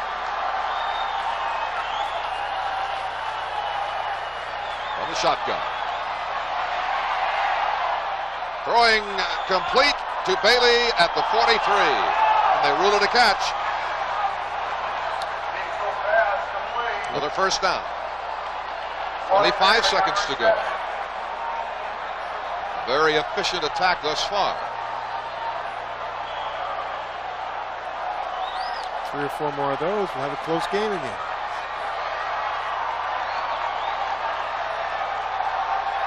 First down at the 43 from the shotgun. Schiestel complete to Pittsford at the 48. Now they have to hurry. That clock at 16 and running. Clock shows 13. Got to go. It's 8 seconds on the clock. They're spending too much time. 5 seconds. Game will be over. Too late. Game over. And Oregon has defeated Oregon State 30-21 to post their 45th victory in this 93-year series. Big win for the Ducks as they improve their overall record and finish at 7-4 and 5-3 in Pac-10 play, and perhaps will be number 2 when it's all tallied up. Fine performance by Derek Lavelle today with 110 yards and 2 touchdowns. Bill Musgrave turned in a standout performance at quarterback, and what more can you say about Terry Obey than he was just absolutely sensational. He made some great catches. The one I'll remember more than any others is the one in the end zone that Brian Beck appeared to catch. He just took it away from him. And Pat Chafee, the workhorse fullback, again with a standout job as a receiver and a rusher. Receiving today, he had 4 catches for 69 yards. And on the ground, Chafee carried 21 times for 64 yards. Phil Ross became the all-time leading receiver for the Beavers. Unfortunately, Jason Kent suffered a broken leg. Matt Boer was injured. He may be able to return next week against Hawaii. Brad Dancona may be lost for the balance of the season. It was a tough day on the injury side of the ball for Oregon State, but Steve, they played very, very hard, just came up short to a very talented Oregon team. Well, they could have laid down when they started out the way they did. Fumble on the opening kickoff, get behind quickly. They stayed in it, played tough. We want to laud also Nick Schiestel, who threw for 216 yards, came in stone cold off the bench in relief of Boer very early in the game. He did a fine, fine job. So the Oregon State Civil War Classic is over, and the Ducks have prevailed. I'm Jimmy Jones with Steve Priest bidding you good day from Eugene. The final again, the Ducks 30, the Beavers 21.